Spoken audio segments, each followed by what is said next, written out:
It was January 1945, the coldest winter Europe had seen in decades. The Battle of the Bulge, Hitler's last great offensive, was collapsing. The mighty push through the Ardennes, that had once threatened to split the Allied front, had frozen solid, its ambition buried beneath snow and blood. And at the heart of that dying bulge, surrounded by wreckage and despair, lay a small Belgian town called Houffalize. Once quiet and unremarkable, it would soon become the crossroads of fate, the place where the jaws of the Allied armies would finally close, trapping what remained of the German dream of victory in the West. This is the entire history of the Battle of Houffalize, the trap that closed the Bulge, the battle that sealed the Ardennes offensive, and the moment the tide of war in Western Europe turned for good. The story began a month earlier, on December 16, 1944, when Hitler launched his desperate counterattack through the Ardennes. His plan, Operation Ourthe am Rhein, had been bold and reckless, a last gamble to split the Allied lines, capture Antwerp, and force a negotiated peace. For weeks the forests of Belgium echoed with the thunder of tanks and artillery. German panzers, led by the 6th SS Panzer Army and the 5th Panzer Army, smashed through the thin American front lines, creating a massive bulge on the map that threatened to tear the Western Front apart. But as the snow fell heavier and the fuel ran low, the German advance faltered. Their armies became trapped in a wedge of land between Bastogne, Saint-Vith, and La Roche, hemmed in on all sides by the returning strength of the Allied forces. By January, the Bulge was collapsing, and Houffalize stood at its center. Houffalize was small, a town of steep streets and stone houses nestled at the confluence of the Ourthe eastern and western rivers, its bridges the only reliable crossing for miles. Its importance was not in its size, but in its geography. It sat at the seam between the advancing U.S. First Army under General Courtney Hodges from the north, and General George S. Patton's Third Army from the south.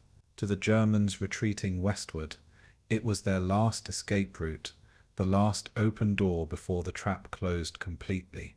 To the Allies, it was the key to ending the battle once and for all. Whoever controlled Houffalize would decide the fate of tens of thousands of men still fighting, freezing, and dying in the forests around it. The fighting that led to Houffalize was brutal, chaotic, and slow. The snow was waist-deep, the roads slick with ice, and every bridge had been blown apart by retreating Germans. American armor crawled forward mile by mile, plowing through frozen villages where every house had been turned into a fortress. Patton's Third Army, pushing north through Wiltz, Clairvaux, and Bastogne, fought in blizzards that blinded even their own guns. From the north, the First Army slogged southward through Les Rouges and Malmedy, their tanks slipping on the icy slopes of the Ardennes. Between them lay a corridor of devastation, the remnants of the German 5th Panzer Army retreating westward, desperate to escape encirclement. The Germans fought with the fury of men who knew the end had come. Their once proud divisions, Panzer Lehr, 2nd Panzer, and 12th SS Hitlerjugend, were shadows of their former strength, their tanks half empty, their infantry starving. They blew every bridge behind them, mined every road, and fought rearguard actions with fanatical resistance. The air reeked of fuel, blood, and burning metal. Yet the noose was tightening. The U.S. 2nd Armored Division and 99th Infantry Division from the north met the 4th Armored Division and 87th Infantry Division from Patton's Third Army in the south. Every mile they gained brought them closer to closing the trap. By January 14th, the encirclement was nearly complete. Houffalize was in flames, pounded relentlessly by Allied artillery and bombers. The town's narrow streets became rivers of rubble, its bridges shattered, its church steeples torn apart by shell fire. Civilians cowered in basements as the sky glowed red above them. German convoys tried to flee westward through the chaos, only to be ambushed on the icy roads by American tank destroyers. The retreat became a rout. Trucks and panzers burned side by side in the snow. On January 16th, the trap finally closed. Patton's Third Army, advancing from the south, linked up with Hodges' First Army, advancing from the north. The meeting point was just outside Houffalize, a frozen crossroads where two armoured columns met amid the ruins. After a month of brutal fighting, the great bulge in the Allied line was gone. The German offensive that had once reached within 50 miles of the Meuse had been cut off and destroyed. The surviving German forces fled eastward, abandoning their heavy weapons and leaving behind thousands of dead. The Ardennes, which had once echoed with the roar of Hitler's last gamble, fell silent again. For the Germans, Houffalize marked the end. The offensive had cost them over 100,000 casualties, men and machines they could never replace. Their armoured divisions were shattered, their fuel reserves gone. For the Allies, it was victory at a terrible price, 89,000 casualties, the bloodiest single campaign ever fought by the United States Army. The roads to the Rhine were open again, but they were paved with ice and loss.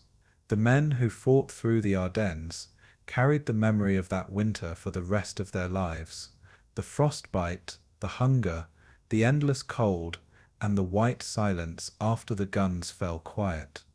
Houffalize became a symbol of the Bulge's end, a town reduced to rubble, but immortalized in history as the place where the tide finally turned. In the days that followed, Allied engineers rebuilt its bridges. Columns of tanks rolled eastward toward Germany.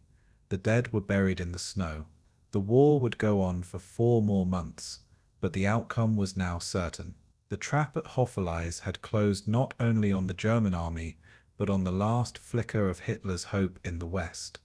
Today, the town of Houffalize stands rebuilt, quiet once more, nestled in the green valleys of the Ardennes. The scars of that winter are hidden beneath modern streets, but the memory lingers. Monuments mark the meeting of the American armies. In the river's reflection, you can still see the ghosts, the silhouettes of tanks crossing in the snow, the soldiers shaking hands in the cold, the long line of history closing in around them. The Battle of Houffalize was not a grand offensive or a famous siege. It was the ending, the slow tightening of a noose that began with chaos and ended with finality. It was the place where two armies met to seal a victory born of endurance, sacrifice, and the refusal to yield to the winter or the war. Tonight we return to that frozen valley, to the shattered bridges, the snowbound roads, and the quiet triumph that ended the last German offensive in the West.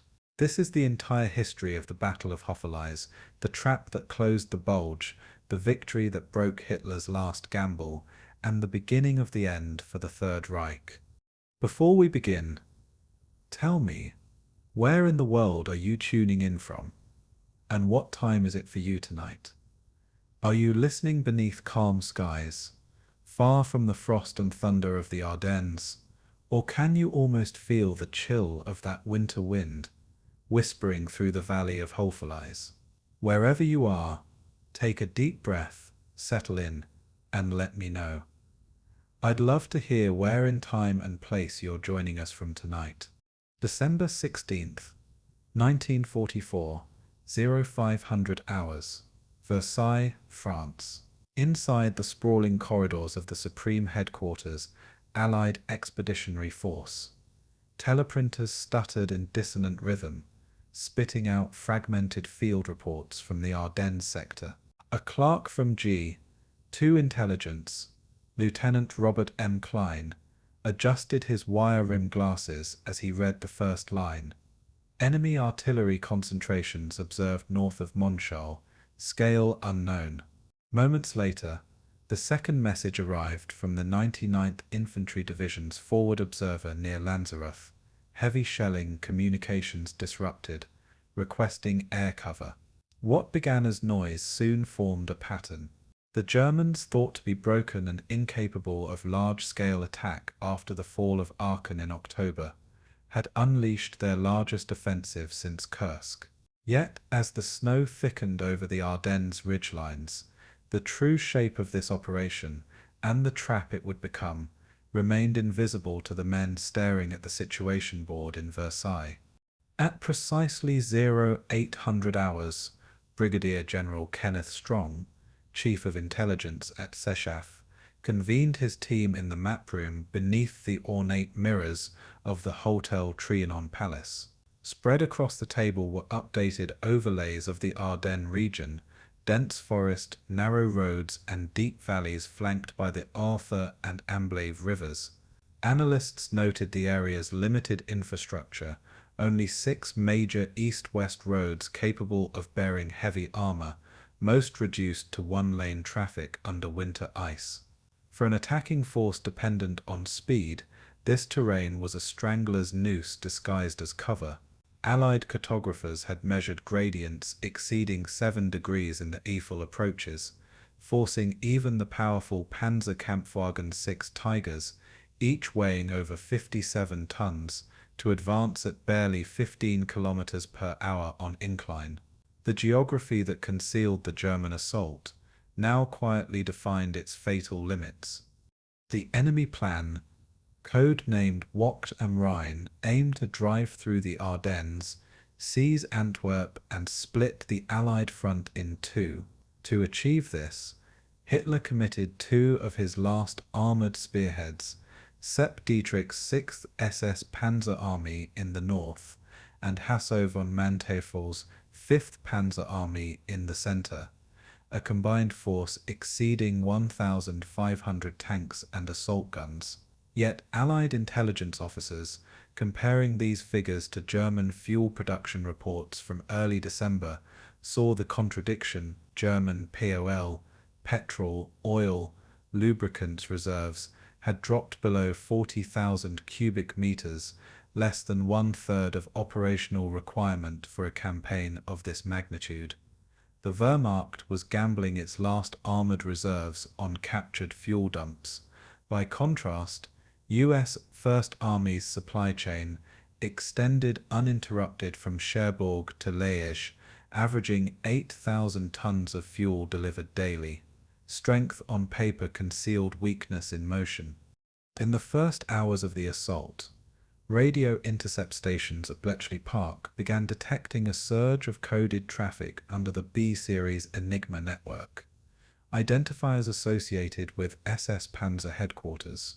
Ultra-decrypt summaries, delivered to Sechaf at 1100, confirmed the existence of new divisions in the field.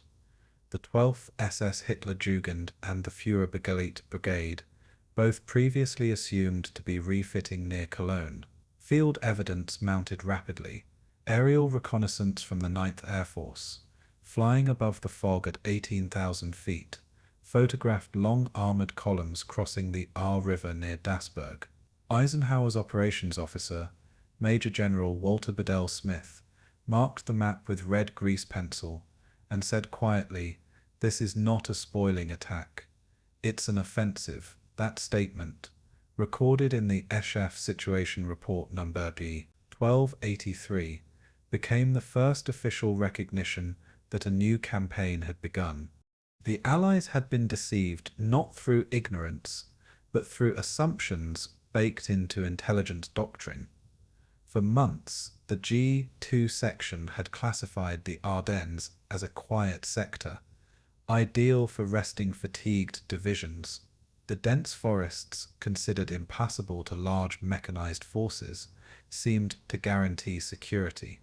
Yet, post-capture analysis of German engineer logs revealed detailed road surveys completed by Organisation Todt in the summer of 1944, charting every culvert, gradient, and bridge load capacity from Prüm to Houffalize. Where American staff officers saw mud and trees, German logisticians saw a map of opportunity.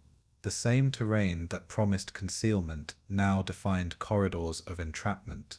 Once Allied air superiority returned and narrow routes were choked with retreating armor, these valleys would become killing grounds, a truth still invisible to the men studying their morning dispatches.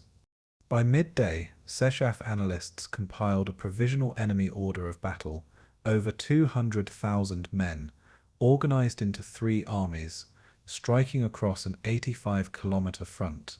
Weather reports from the Royal Meteorological Office describe dense fog layers between 100 and 600 meters altitude, grounding Allied tactical aircraft.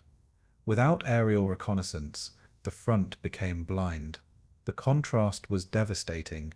While the Luftwaffe retained only 200 flyable fighters in the west, the weather rendered that imbalance meaningless. Eisenhower's frustration was recorded in his evening diary entry, "This is a battle without eyes." The irony was total. Allied strength in the air, their decisive advantage for months, had been nullified by the Ardennes sky itself. The Germans, for now, owned the weather. The technical analyses that followed highlighted an even deeper imbalance, not of numbers, but of philosophy. Allied warfare in 1944 emphasized logistics and flexibility. German planning clung to concentration and shock, where Eisenhower's command structure distributed initiative down to corps level. Hitler centralized it absolutely. Every operational decision required his direct sanction. Field Marshal von Rundstedt's warnings about fuel shortages and terrain constraints were ignored in favor of symbolic targets like Antwerp. The result was a machine brilliant at attack, but incapable of adaptation. Intelligence officers at Aschef recognized this pattern instantly. In a briefing memo dated December 17th, Strong wrote, "The enemy is committed to an operation he cannot sustain. Geography will decide its outcome." It was prophecy disguised as analysis. As midnight approached on December 16th, Sechaf's situation board flickered with uncertain front lines. The 99th Division had lost contact near Billingen. The 106th reported encirclement east of St. Vith. Eisenhower stood in silence, cigarette trembling between his fingers, watching red arrows push westward across Belgium. He understood what the terrain implied. A bulge expanding outward but destined to collapse inward. The Ardennes, with its narrow ridges and single-lane roads, was both shield and snare. What seemed at dawn a German resurgence would, in a month's time, become a tomb of steel and snow. The seed of that trap was already visible, hidden beneath the fog, drawn into the valleys, converging toward a small Belgian town whose name none in the room yet spoke aloud: Houffalize. Late November 1944, Oberkommando der Wehrmacht, Planning Cell, Koblenz, Germany. On a massive oak table beneath flickering gas lamps, SS Oberstgruppenführer Joseph Sepp Dietrich. Dietrich leaned over a spread of 1 to 50,000 scale maps of the Ardennes. Red pencil lines traced the Ourthe, the Salm and the Amblev rivers, fragile threads through a forest 50 kilometers wide. To his right, engineers from the 6th SS Panzer Army marked Panzerstraßen, temporary armored routes cut through narrow valleys between Houffalize, Bastogne, and La Roche. Snow fell against the frosted windows as a staff officer read from OKW Operational Directive No. 11, signed by Generaloberst Alfred Jodl, detailing the objective: seize Antwerp within 7 days. The document emphasized Überraschung, total surprise, as the decisive factor. But even in that dim room, the maps whispered another story. Every red line ran through bottlenecks barely wide enough for 2 vehicles abreast. The terrain that promised concealment also promised calamity. German engineers, operating under Heeresgruppe B's construction command, catalogued over 1,000 kilometers of forest road between Monschau and the Luxembourg border. More than 70% of these routes were unpaved logging paths, only 3 meters wide, bordered by frozen ditches and steep gradients up to 12 degrees. Panzer IVs, weighing 25 tons, and Tiger IS, exceeding 70 tons, required reinforced crossings over streams like the Aue and Ourthe. Each kilometer of usable road consumed up to 200 cubic meters of crushed stone, a logistical nightmare in sub-zero conditions. Engineer diaries from the 560th Volksgrenadier Division recorded that bridges could handle at most 30-ton loads, forcing heavier tanks to ford rivers under cover of night.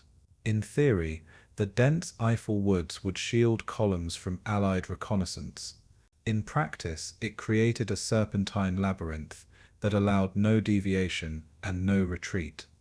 In contrast, American road networks west of the Meuse were dense, interconnected, and supported by motorized supply trains averaging 15 tons of fuel and ammunition per day per division. The German equivalent, restricted by fuel shortages and air interdiction, could deliver less than 5 tons per division.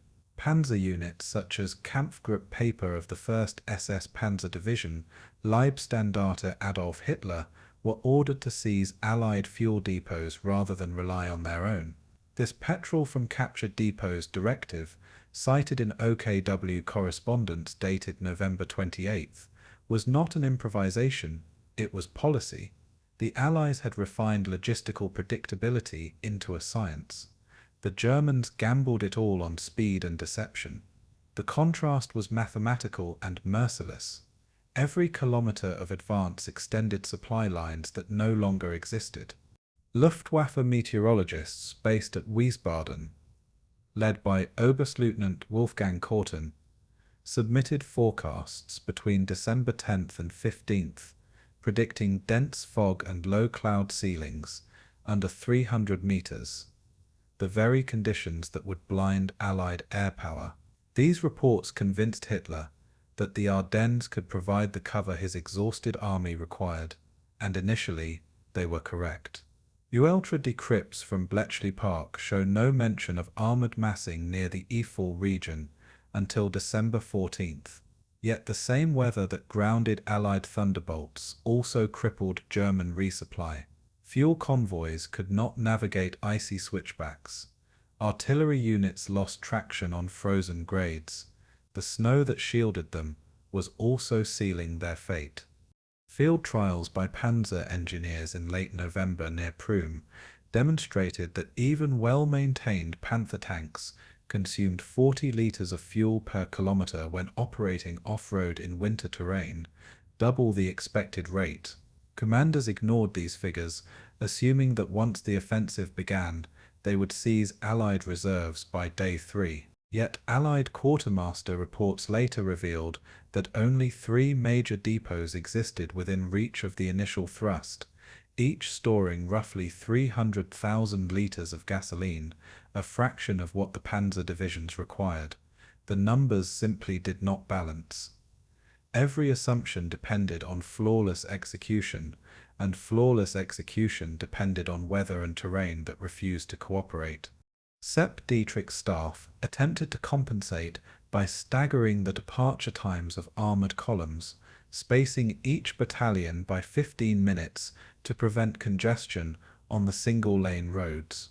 But once the attack began on December 16th, reality defied planning. Traffic jams up to 15 kilometers long formed between Stadtkil and Losheim. Reports from Feldgendarmerie units described immobilized convoys of trucks and half-tracks clogging key junctions, their engines idling and burning irreplaceable fuel. Army analysis in the Ardennes. Battle of the Bulge estimated that the Germans lost nearly 20% of their total fuel reserve before even reaching the front line, consumed not in battle but in waiting. Inside the forests near the Salm River, engineers from the 2nd Panzer Division listened to the rumble of distant artillery while clearing fallen pines with explosive charges. The blast waves echoed through valleys so narrow that sound seemed to circle back upon itself. Men marked trees with white paint, guides for tank drivers who would soon navigate by headlamp slits through night and fog. They believed they were ghosts moving unseen beneath the Allied gaze. But diaries recovered after the war reveal a growing unease. "The forest eats the tanks," one corporal wrote on December 12. "We can move forward, but not sideways. One shell and the whole column dies here." Their concealment was perfect, too perfect. By mid-December, as the first armored battalions rolled toward the Our River crossings, the trap was already set, though none could see it. The same terrain that had hidden the German build-up now dictated its destruction. Every road converged toward Houffalize, a geographic sinkhole surrounded by ridgelines and rivers that would later form the jaws of encirclement. The Eifel and Ardennes had offered Hitler the illusion of secrecy, but not the substance of strategy. And as German officers studied their maps by candlelight, the final irony lay just beneath their fingertips. The forest that promised victory was in truth designing their defeat. The question now was not whether the Allies would see them, but how fast the forest itself would close around them. December 16th, 1944. Schnee Eifel Ridge, eastern Belgium. At 0500 hours, a thin grey mist drifted over the fir-lined ridges where the 106th Infantry Division, the Golden Lions, manned their first European combat positions. 2nd Lieutenant James L. Smith of Company G, 422nd Regiment, recorded that the forest was unnaturally quiet moments before the first German shells fell. Within minutes, the silence shattered into a synchronized thunder. 3,000 artillery tubes from the 18th Volksgrenadier Division and 62nd Volksgrenadier Division firing in unison. German gunners used a Feuerwalze, or rolling artillery curtain, advancing 200 meters every 2 minutes to box in the American front. Communications lines snapped as the first salvos struck regimental command posts. The opening phase of Hitler's final offensive had begun, and the men of the 106th were standing directly in its path. The 106th Division, commanded by Major General Alan W. Jones, was newly arrived in the Ardennes, having replaced the veteran 2nd Division just 5 days earlier. Its total strength was 14,500 men, spread thinly across a 21-kilometer front, supported by only 28 artillery pieces, 1/3 of what U.S. doctrine prescribed for such a sector. Opposing them, General Walter Luck's LXCVI Corps fielded nearly 30,000 men and 150 assault guns, including Stug 3 and Hetzer tank destroyers. German planners exploited the terrain's narrow valleys to funnel fire into fixed kill zones. The Americans' extended frontage offered no depth for counterattack. Official after-action reports from 8th Corps, filed December 21st, noted that the regiment held an area sufficient for 2 divisions. The mathematics of defense had already failed before the first rifle was fired. The German assault differed sharply from previous engagements. Rather than massive armor thrusts, the Volksgrenadiers relied on infiltration teams, each 5 to 10 men, equipped with MP-44 assault rifles and Panzerfaust 60s. Their goal was not destruction but paralysis, bypassing strong points and cutting communication nodes. In contrast, U.S. defensive doctrine emphasized fixed positions anchored by artillery coordination and reliable radio networks. But those radios, SCR 300 walkie-talkies and SCR 536 handsets, required line-of-sight transmission, useless in the forested folds of the Eifel Hills. When the 422nd Regiment attempted to call V8th Corps headquarters in Bastogne at 1000 hours, the line was dead. The Germans had not only breached the front, they had severed the division's nervous system. By midday on the 16th, Schönberg, a small Belgian village straddling the Our River, became the focal point of the encirclement. Two regiments, the 422nd and 423rd, attempted to reposition westward under orders transmitted by courier, the only method still functional. Field diaries recovered later from the 106th S3 Operations Section described columns of jeeps and half-tracks clogging icy roads under mortar fire. Sergeant Harold F. Adams recalled, "We moved like cattle in the snow, not knowing which way the front was." German units from the 18th Volksgrenadiers, advancing from Bleilf, cut the route behind them by 1500 hours. The pocket was closing with surgical precision. Within 24 hours, 7,000 Americans would be trapped inside a triangle bounded by Schönberg, Bleilf, and Andler. The technical execution of the German artillery plan was both brutal and exact. Fire control officers used pre-sighted coordinates from Planheft Ardennes Ost, a classified survey issued in October 1944, which plotted every known American strongpoint east of St. Vith. The Firewalze rolled westward in waves, one battery firing while another reloaded, maintaining continuous pressure. Ammunition expenditure on the first day exceeded 30,000 shells, consuming roughly 1,500 tons of munitions. American counter-battery fire, hampered by poor observation and fog, managed to silence only 2 German guns. When the 589th Field Artillery Battalion attempted to reposition near Ourthe, its prime movers bogged down in snowdrifts nearly half a meter deep. The artillery that should have shielded the infantry was now immobile and exposed. Reports from the 81st Engineer Combat Battalion reveal the scale of the breakdown. Bridges over the Our River, capable of bearing loads up to 15 tons, were destroyed by retreating U.S. engineers too late to halt German crossings. Kampfgruppe Müller's armoured spearhead, composed of 30 Panzer IVs and a company of Stugs, crossed intact at Andler before dawn on December 17th.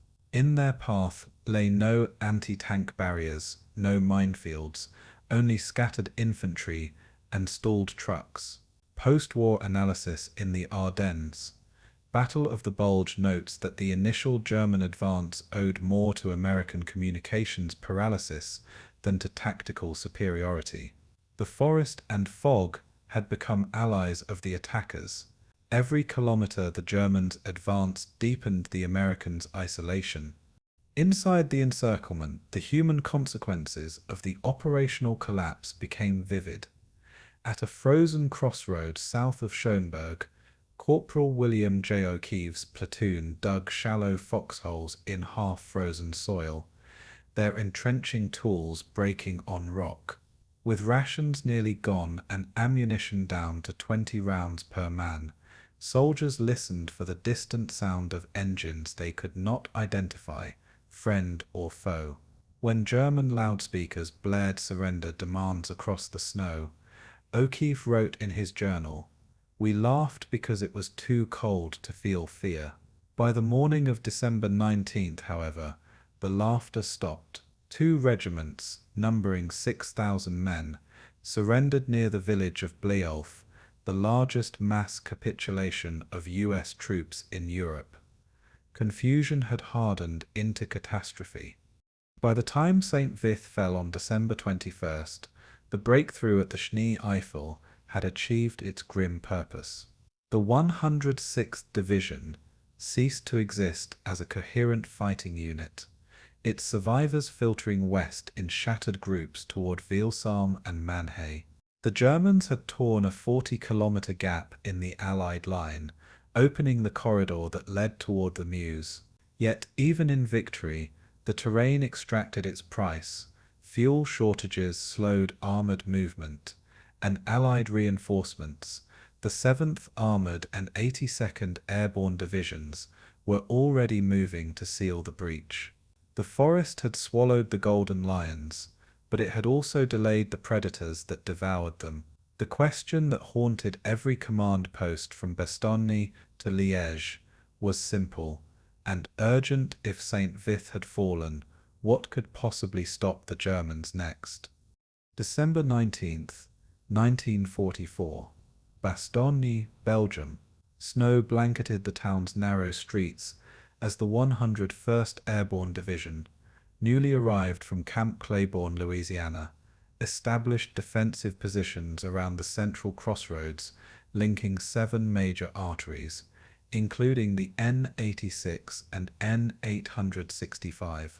Colonel Joseph Harper, commanding the 502nd Parachute Infantry Regiment, inspected foxholes dug in frozen soil 30 centimeters deep, while Lieutenant Colonel William L. McNulty coordinated machine gun emplacements across the town's western sector. By 0900 hours, German artillery from Kampfgruppe Peiper's 1st SS Panzer Division began firing intermittently, creating a rolling barrage designed to isolate the defenders. A convoy of jeeps carrying ammunition and rations arrived late, the drivers skidding on ice, their tires cutting tracks through the pristine snow. From atop a ruined brick church, McAuliffe surveyed the roads that formed Bastogne's strategic lattice and realized the town's junction network was both shield and target. Each approach funneled potential invaders directly into prepared defensive fire.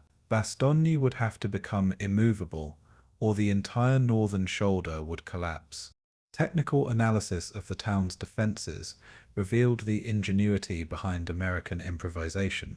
Engineers had laid over 20 kilometers of barbed wire and anti-tank obstacles along likely avenues of approach, while the 801st Tank Destroyer Battalion positioned 18 M36 Jacksons on elevated ground, each gun capable of firing a 3-inch armor-piercing shell at ranges exceeding 1,500 meters. Artillery coordination relied on the 377th Field Artillery Battalion, whose 8 M114 155mm howitzers could saturate each kilometer of road with 45 shells per hour. Supply chains were maintained through airdrops by Nike Troop Carrier Command C-47 Skytrains, delivering over 70 tons of rations, ammunition, and medical supplies on December 21st alone. Communications utilized both SCR-300 walkie-talkies and line-based field telephones linked to the division command post at the Bastogne Town Hall. The combination of physical barriers, firepower, and airdropped supplies allowed a lightly equipped airborne division to withstand a mechanized siege against a numerically superior enemy. Bastogne's defenses were a technical marvel born of necessity. Comparing the northern and southern approaches exposed the stark contrast in Allied defensive philosophy. While the Bastogne sector received concentrated preparation, units defending the Schnee-Eifel and Houffalize corridors operated under thin deployment, with only 1 to 2 regiments per 20 kilometers of front. The Germans exploited these gaps, advancing rapidly through valleys and single-lane roads, their columns exceeding 30 kilometers in length by December 17th. In Bastogne, McAuliffe's forces held firm, forcing Panzer IVs and Tiger Dis to engage frontal obstacles under constant artillery fire. The difference was organizational, concentrated force multiplied by prepared positions versus dispersed units relying on mobility and reaction. Bastogne's immobility contrasted sharply with the vulnerability of the northern flank, foreshadowing where German forces would later be trapped. Geography amplified the disparity. The Ardennes funneled attackers either into prepared defenses or into perilous corridors. Field evidence underscored the effectiveness of the Bastogne defense. On December 20th, the 501st Parachute Infantry Regiment repelled a combined assault of 2 companies of Panzer Grenadiers and 10 tanks along the N86 corridor, destroying 5 armoured vehicles and capturing 12 prisoners. Observers recorded that German infantry, attempting to flank through the Bois Jacques forest, became entangled in barbed wire, while aerial reconnaissance photos taken by the 9th Air Force on December 21st showed stalled columns stretching 3 kilometers along the southern approach. Casualty ratios were remarkable. The 101st reported 32 killed and 78 wounded, while German forces suffered over 300 casualties in the same sector, nearly 10% of the attacking strength. Each successful defense reinforced morale, proving that carefully selected choke points, combined with mobility and firepower, could compensate for numerical inferiority. Bastogne was not simply holding, it was dictating the terms of engagement. The siege also highlighted the critical role of air supply under contested conditions.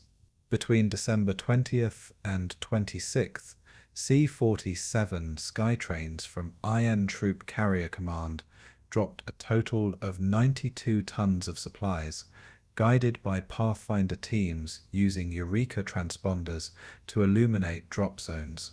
Supplies included over 10,000 rations, 25 tons of ammunition, and 6,000 medical kits, sustaining the division until relief columns from the 4th Armoured Division arrived. The precision and frequency of these drops contrasted sharply with the logistical improvisation of the Germans, who relied on captured fuel and limited convoy movements along iced-over roads. While Bastogne's defenders maintained a steady operational tempo, German units stalled repeatedly due to supply interruptions. Technology, organization, and persistence created a force multiplier for the 101st that would prove decisive. Airborne ingenuity matched against mechanized might. Additional documentation from F intelligence and captured German logs reveals German frustration at Bastogne's obstinacy. Kampfgruppe Papers After Action Report, dated January 5, 1945, notes that the American paratroopers held every approach with tenacity exceeding expectations, delaying advance by nearly 7 days. The report emphasized the futility of frontal armored assaults against prepared urban positions, citing destroyed Tiger IS and immobilized Panzer IVs along the northern streets. Meanwhile, reconnaissance units reported constant harassment from entrenched machine guns and artillery positions, which forced repeated rerouting along narrow streets. Bastogne's success was recognized at every level of command. Even Hitler's own operational briefing on December 23 highlighted the town as a bottleneck, slowing the advance toward the Meuse. The resistance of a single town reshaped strategic calculations. The human dimension of Bastogne's defense added layers of resilience. Soldiers endured sub-zero temperatures averaging -6 degrees Celsius, often without sufficient winter clothing, while medical officers treated frostbite alongside combat wounds. McAuliffe's famous nuts reply to German surrender demands on December 22 symbolized both defiance and morale engineering. Letters from paratroopers to families described cold, hunger, and the constant whine of artillery, yet also remarkable improvisation. Canned rations were boiled in makeshift stoves. Snow was melted for water, and dugouts were reinforced with timber scavenged from bombed buildings. The town civilians, though few, assisted with local knowledge of the terrain, enhancing the paratroopers' situational awareness. The psychological impact on both sides was immediate. German units hesitated, recalculated, and occasionally withdrew, buying precious time. Bastogne's defense was as much mind as muscle. December 20, 1944.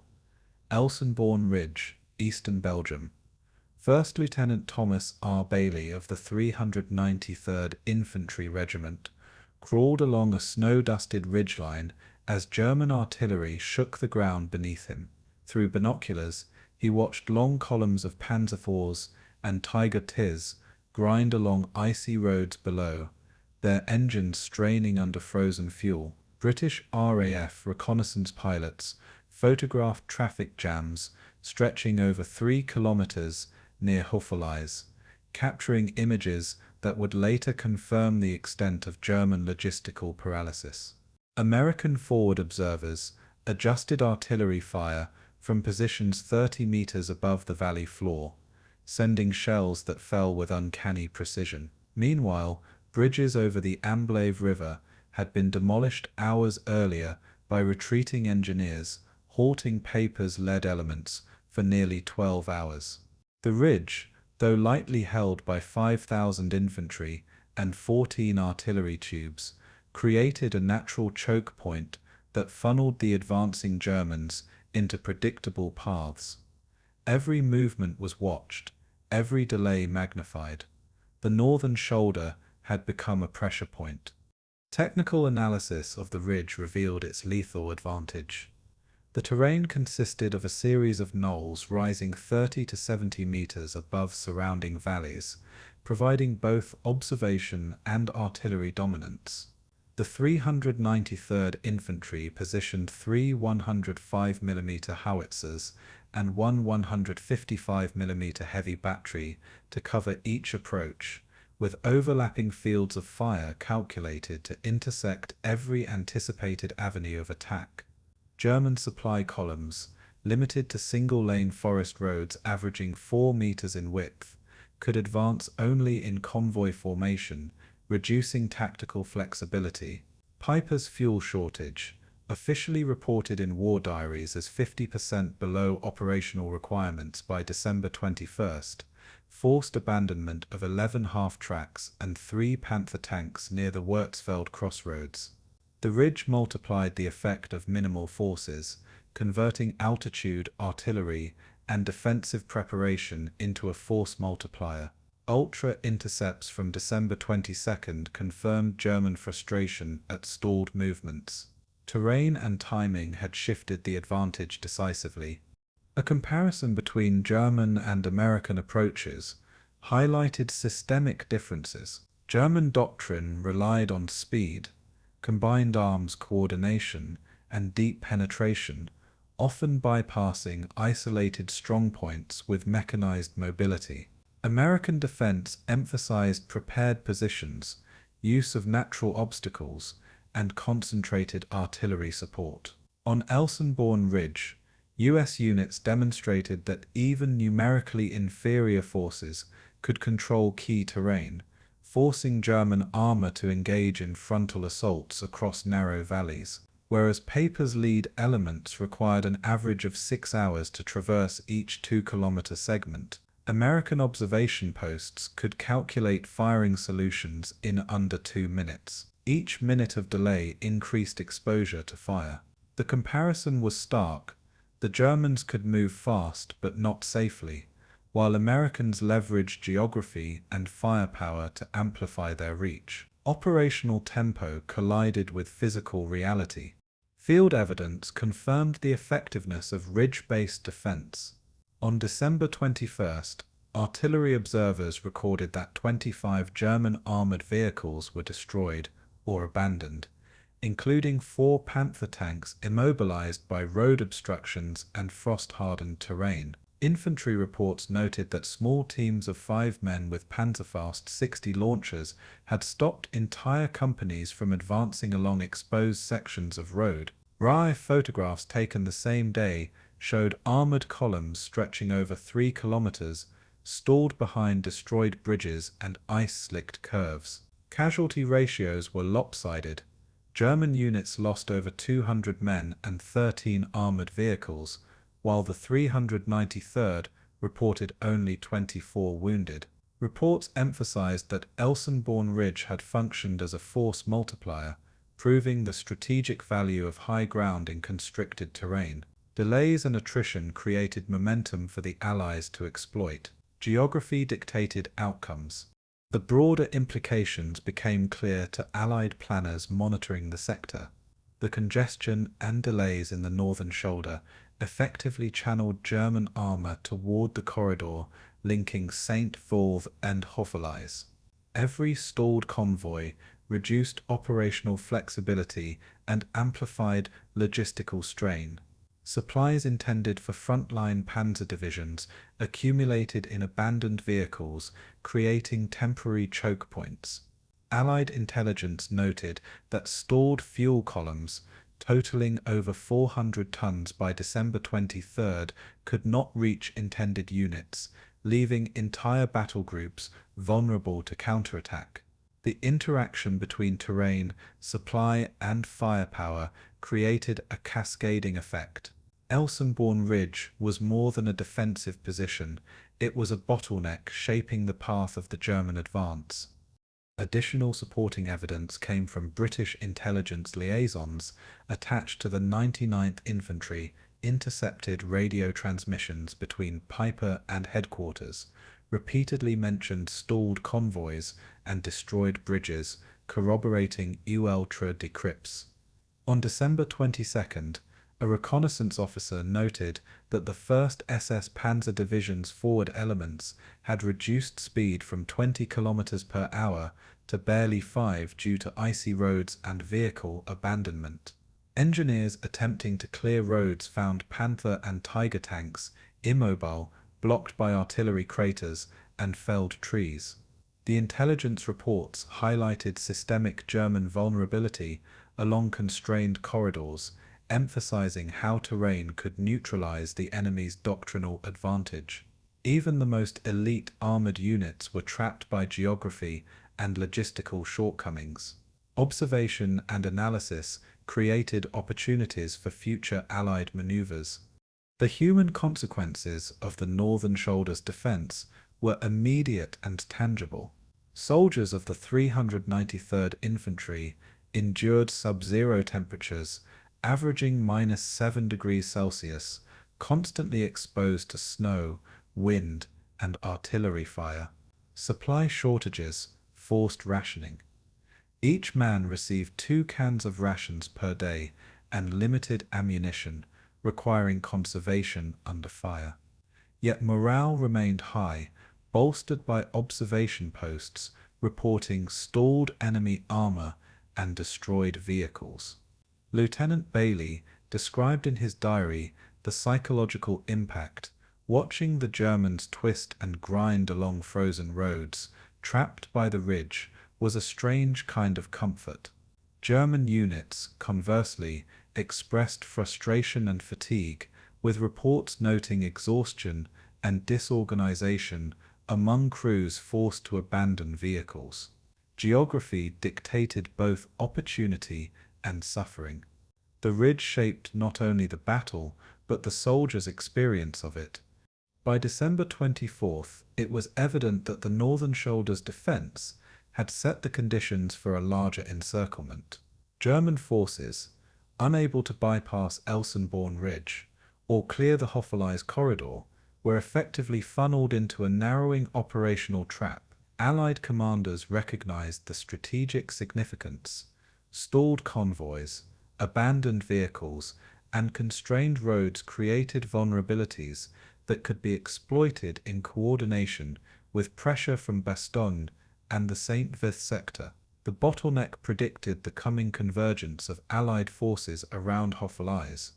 The question loomed over SEAF: could the Allies capitalize on the terrain-induced paralysis before German units reconstituted mobility? Elsenborn Ridge had not only halted momentum, but sculpted the battlefield for the decisive maneuver to come.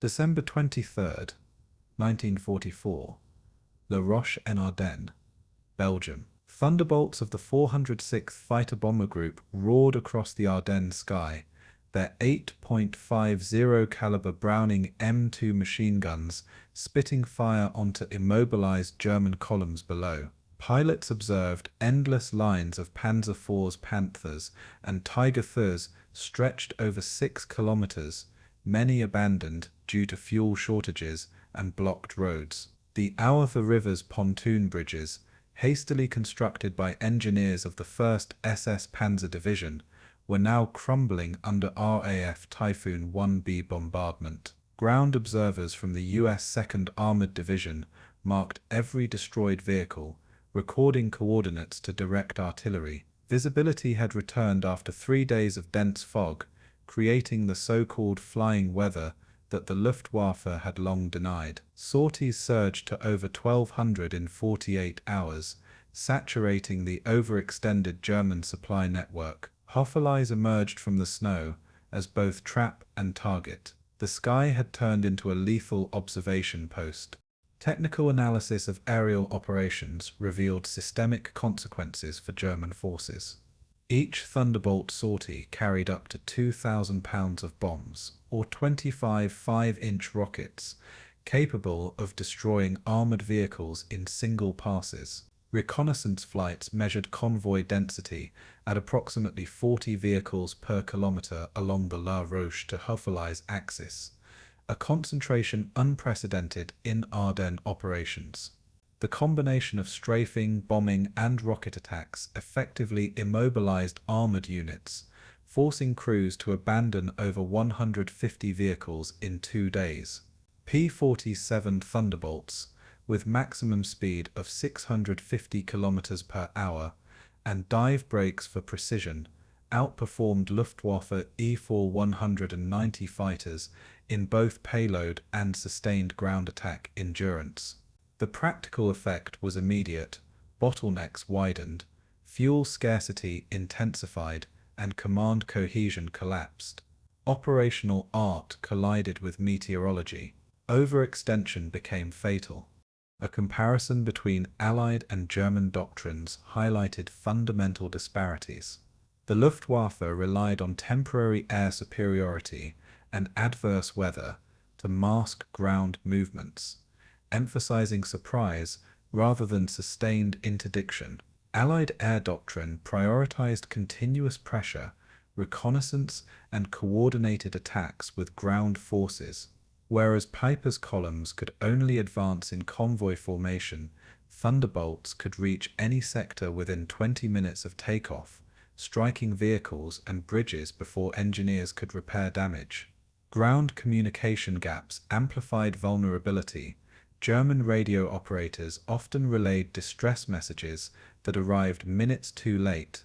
In contrast, U.S. controllers synchronized artillery, armor, and airstrikes with near real-time intelligence. Tactical flexibility favored the Allies decisively. Doctrinal assumptions collided with operational reality. Field evidence confirmed the destructive effect of air interdiction. On December 24th, reconnaissance reported 32 destroyed armored vehicles along the Houffalize corridor, including 6 Panther tanks, immobilized by direct rocket hits, and 2 Tiger USs abandoned after strafing damaged engines. P-47 pilots logged 70 confirmed vehicle kills and 130 probable in the first 24 hours. RAF Typhoons destroyed 3 pontoon bridges spanning the Ourthe River, halting the 1st SS Panzer Division's planned crossing. Ground units recorded German infantry straggling across frozen rivers, forced to abandon equipment in sub-zero temperatures averaging -6 degrees Celsius. Reports from the 2nd Armored Division indicated that German battle groups had become disorganized, unable to coordinate defensive positions or refuel vehicles. The combination of air power and terrain effectively paralyzed the northern axis. Tactical paralysis became strategic opportunity. The broader implications for Allied planners were immediate and profound. The overextended German formations, trapped by geography and attrition, could be encircled with coordinated ground maneuvers. Intelligence indicated that withdrawal orders were being issued as early as December 24th, confirming that German High Command recognized the danger. Convoy density at Houffalize remained above 35 vehicles per kilometre despite the attrition, creating ideal conditions for concentrated strikes. The convergence of air interdiction and artillery support magnified operational impact, shaping a battlefield that favored the Allies. Every destroyed vehicle increased the probability that the northern pocket could be sealed. The tide had begun to turn. Additional evidence came from coordination between air and ground observers. Lieutenant Colonel John W. Roberts of INEX Tactical Air Command reported synchronizing airstrikes with artillery from positions near La Roche, achieving overlap that destroyed multiple vehicle convoys simultaneously. The Ourthe decrypts confirmed Piper's repeated complaints of halted columns, fuel shortages, and damaged bridges. Reconnaissance flights measured destruction over a corridor 6 kilometers long and 300 meters wide, confirming total paralysis of armored movement. Engineers attempting to repair roads faced relentless attacks, reducing repair rates from 30 meters per hour to under 5. The combined intelligence and operational picture showed the German advance unraveling. Air power had transformed observation into lethal interdiction. Human consequences were immediate and tangible. German crews abandoned vehicles under fire, leaving behind personal equipment, ammunition, and rations, exposing vulnerability and morale collapse. American ground observers recorded soldiers of the 2nd Panzer Division trudging on foot through snowdrifts up to 30 centimeters deep, attempting to salvage what remained. Airmen reported small groups of infantry huddled in frozen trenches, unable to advance or retreat. Allied soldiers noted that enemy disorganization allowed sporadic counterattacks to reclaim lost terrain with minimal risk. Diaries from P-40, 7 pilots reflected the surreal contrast of seeing mechanized might reduced to immobile targets. Exhaustion, exposure, and disorientation defined the human experience for the Germans.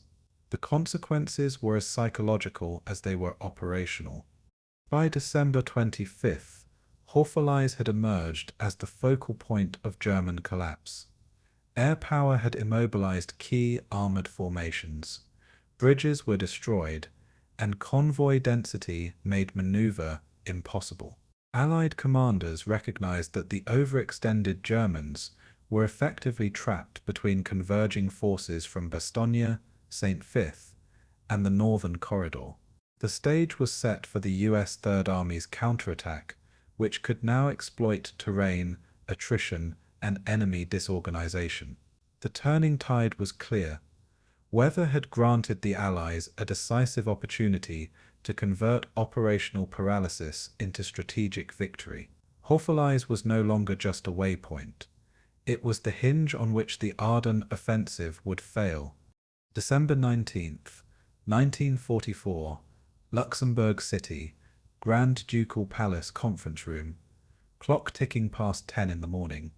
General George S. Patton leaned over a large map table, the Third Army's inked grid lines tracing a 90-degree pivot from the Moselle River toward Bastogne and Houffalize. Eisenhower's aides reviewed supply charts, while Patton outlined the logistics miracle: 3 divisions, the 4th Armored, the 26th Infantry, and the 80th Infantry, would execute a rapid turn of over 100 kilometers within 48 hours. Traffic control officers from XX Corps had already begun deploying mobile signal teams, marking routes with panels and flares to prevent convoy congestion. Field telephones hummed with orders, coordinating fuel convoys capable of delivering 1,000 tons daily. The pre-Christmas urgency imbued the room with tense efficiency. Every delay could compromise Bastogne's encirclement. Timing was critical.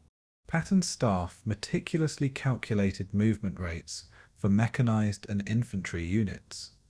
Armored columns advanced at an average speed of 22 kilometers per hour on snow-covered roads, while supply trucks carrying diesel, ammunition, and rations maintained only 15 kilometers per hour due to ice hazards. Bridges along the Sauer, and our rivers were reinforced with temporary Bailey spans to accommodate the 72-ton M4A3 Sherman tanks. Engineers installed 5 traffic control points per 20 kilometers to prevent bottlenecks that had previously delayed the 3rd Armored Division during the Lorraine campaign.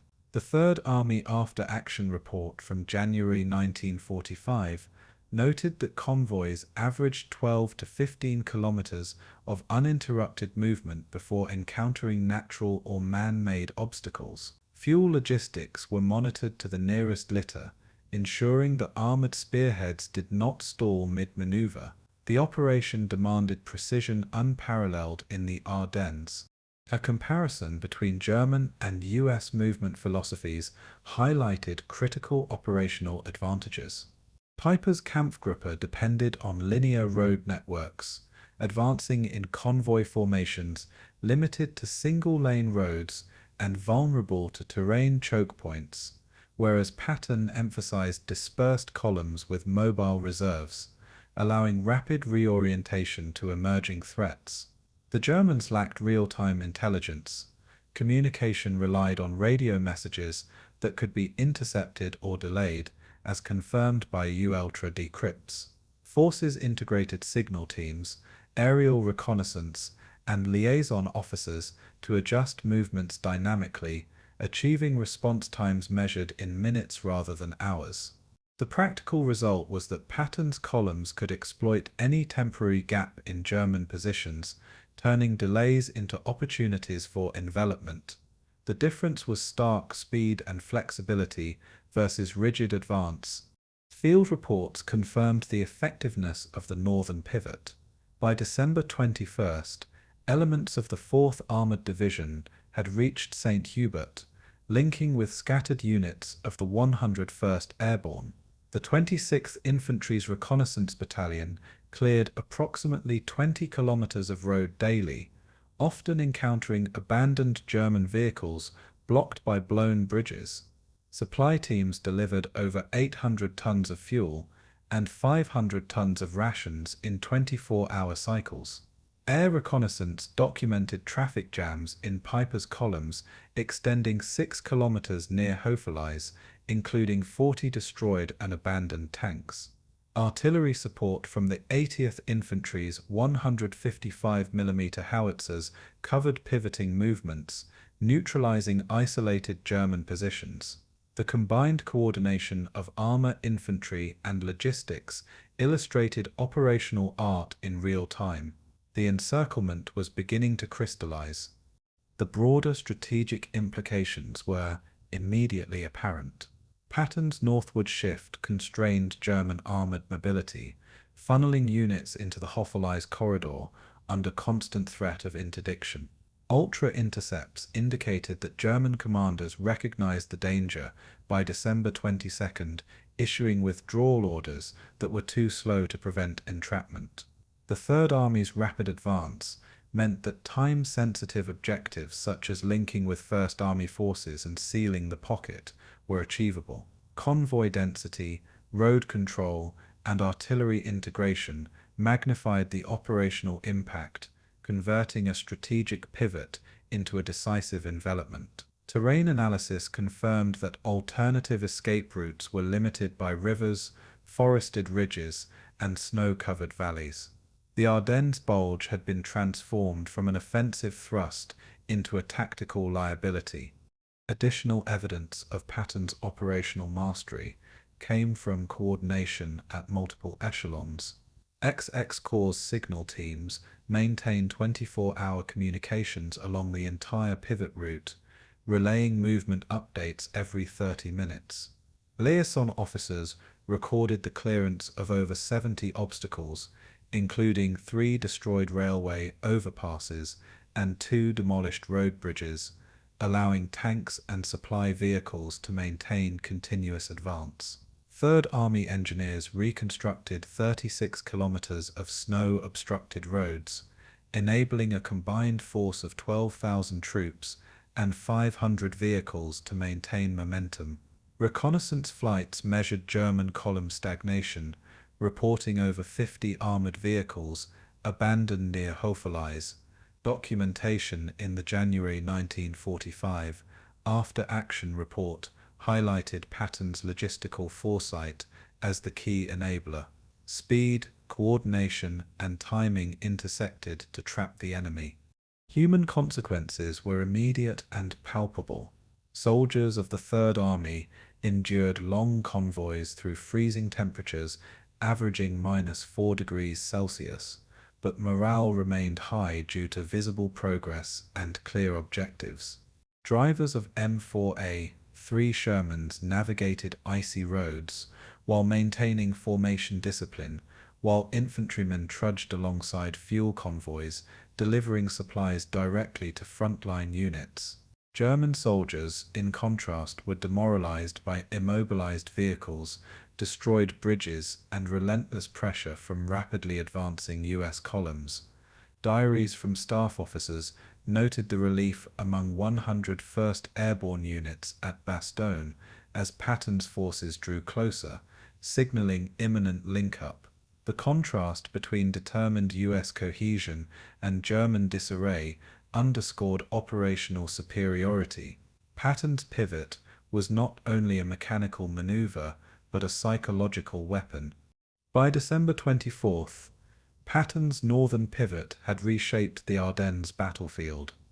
German armoured formations were channeled into the Houffalize corridor, effectively setting the stage for encirclement.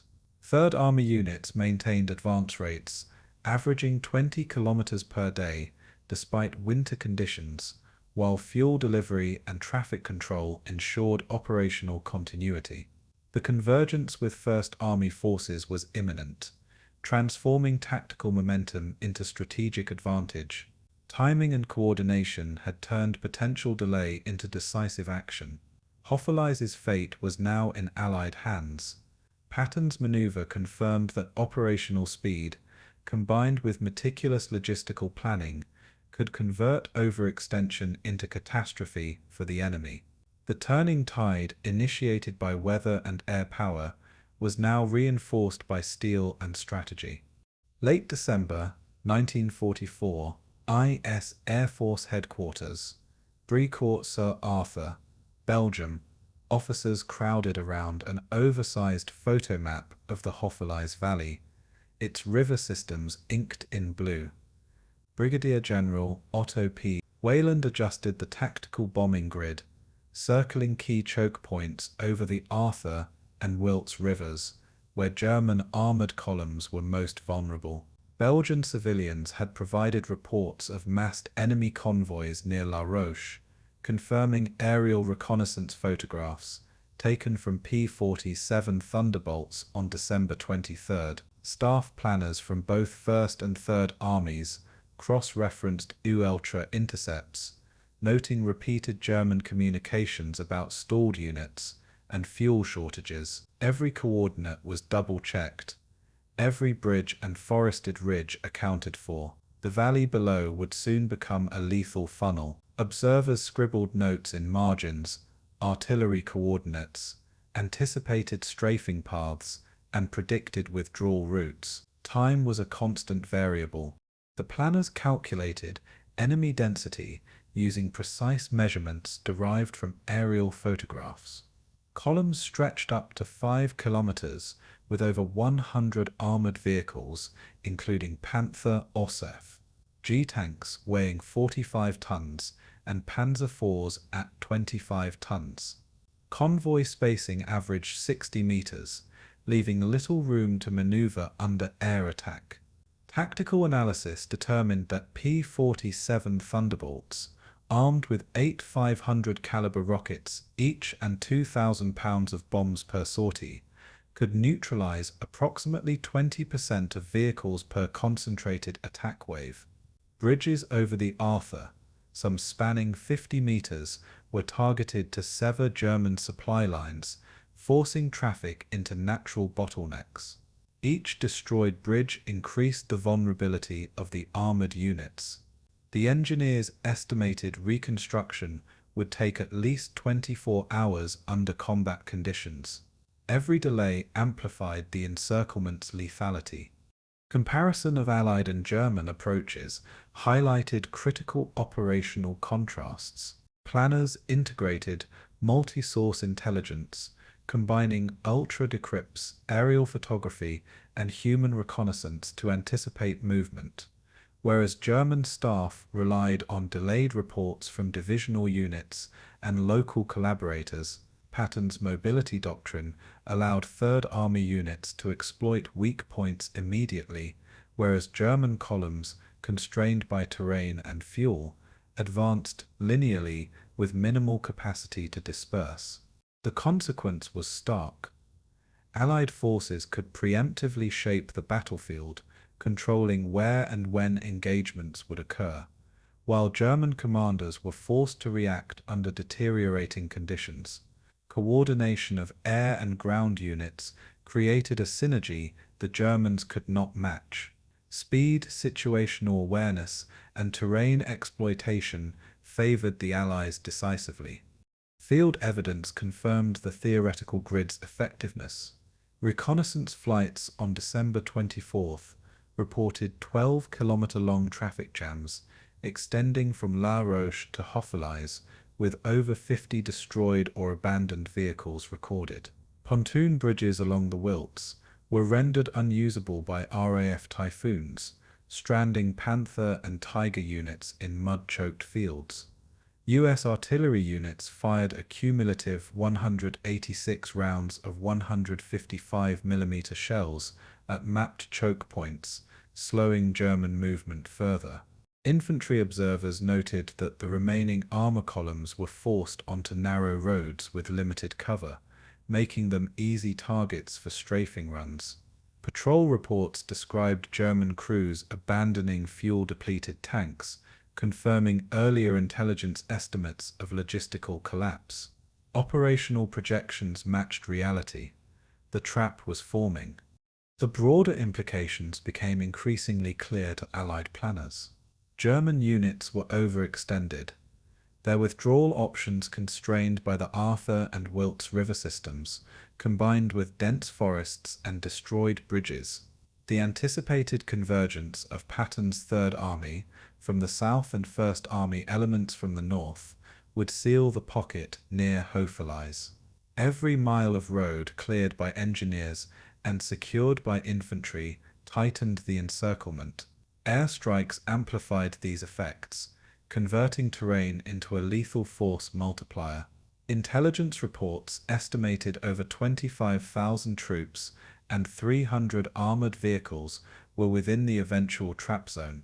Commanders recognized that even partial success in air interdiction and ground maneuver could transform retreat into annihilation. Every delay on the German side became a tactical advantage for the Allies.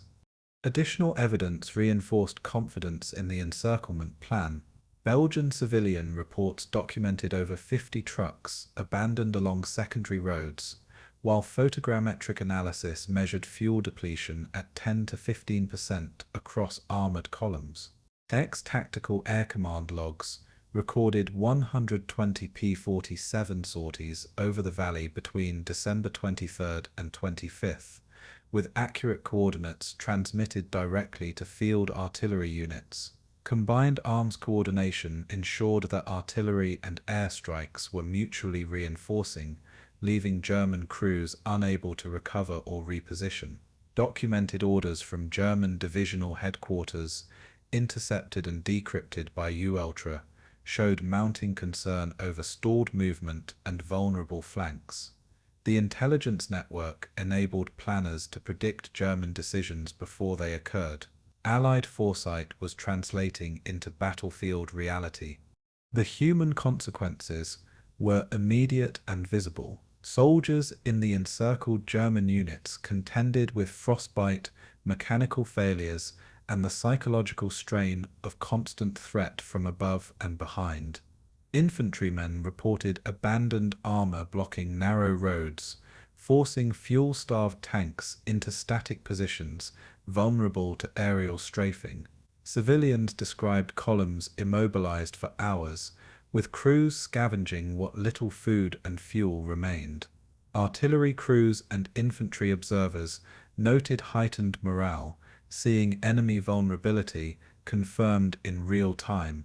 Commanders could anticipate where German resistance would collapse next. The trap was not only a geometric construct, but a calculated orchestration of fear, terrain, and firepower. Every successful strike reinforced Allied psychological dominance. By December 25th, the encirclement around Houffalize was operationally mature. The rivers, forests, and destroyed infrastructure funneled German forces into a single, narrow corridor under constant observation and bombardment.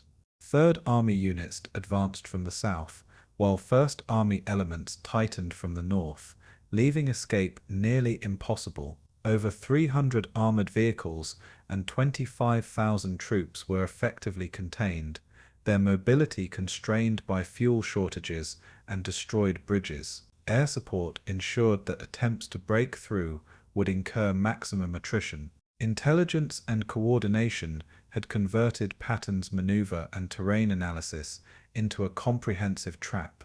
Houffalize was no longer just a geographic point, it had become the lethal heart of the Ardennes envelopment.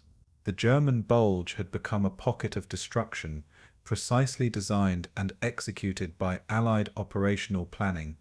January 3, 1945, Nadrin Crossroads, Luxembourg Province, the 116th Panzer Division, lined up battered Panthers and Panzer IVs along icy forest edges, engines idling and exhaust curling into the bitter air. Orders from Adolf Hitler forbade any withdrawal, transmitted through Wehrmacht High Command communications, encrypted in Enigma messages, intercepted by Allied intelligence. Field commanders recorded in diaries that fuel reserves had dropped below 10% in several units, forcing desperate siphoning operations from abandoned vehicles. Snowfall over the Ourthe River made roads slick and impassable for heavy armor, yet armored battalions attempted to maintain formation for a breakout attempt. Captured maps showed traffic jams over 4 kilometers long, with more than 100 vehicles stalled.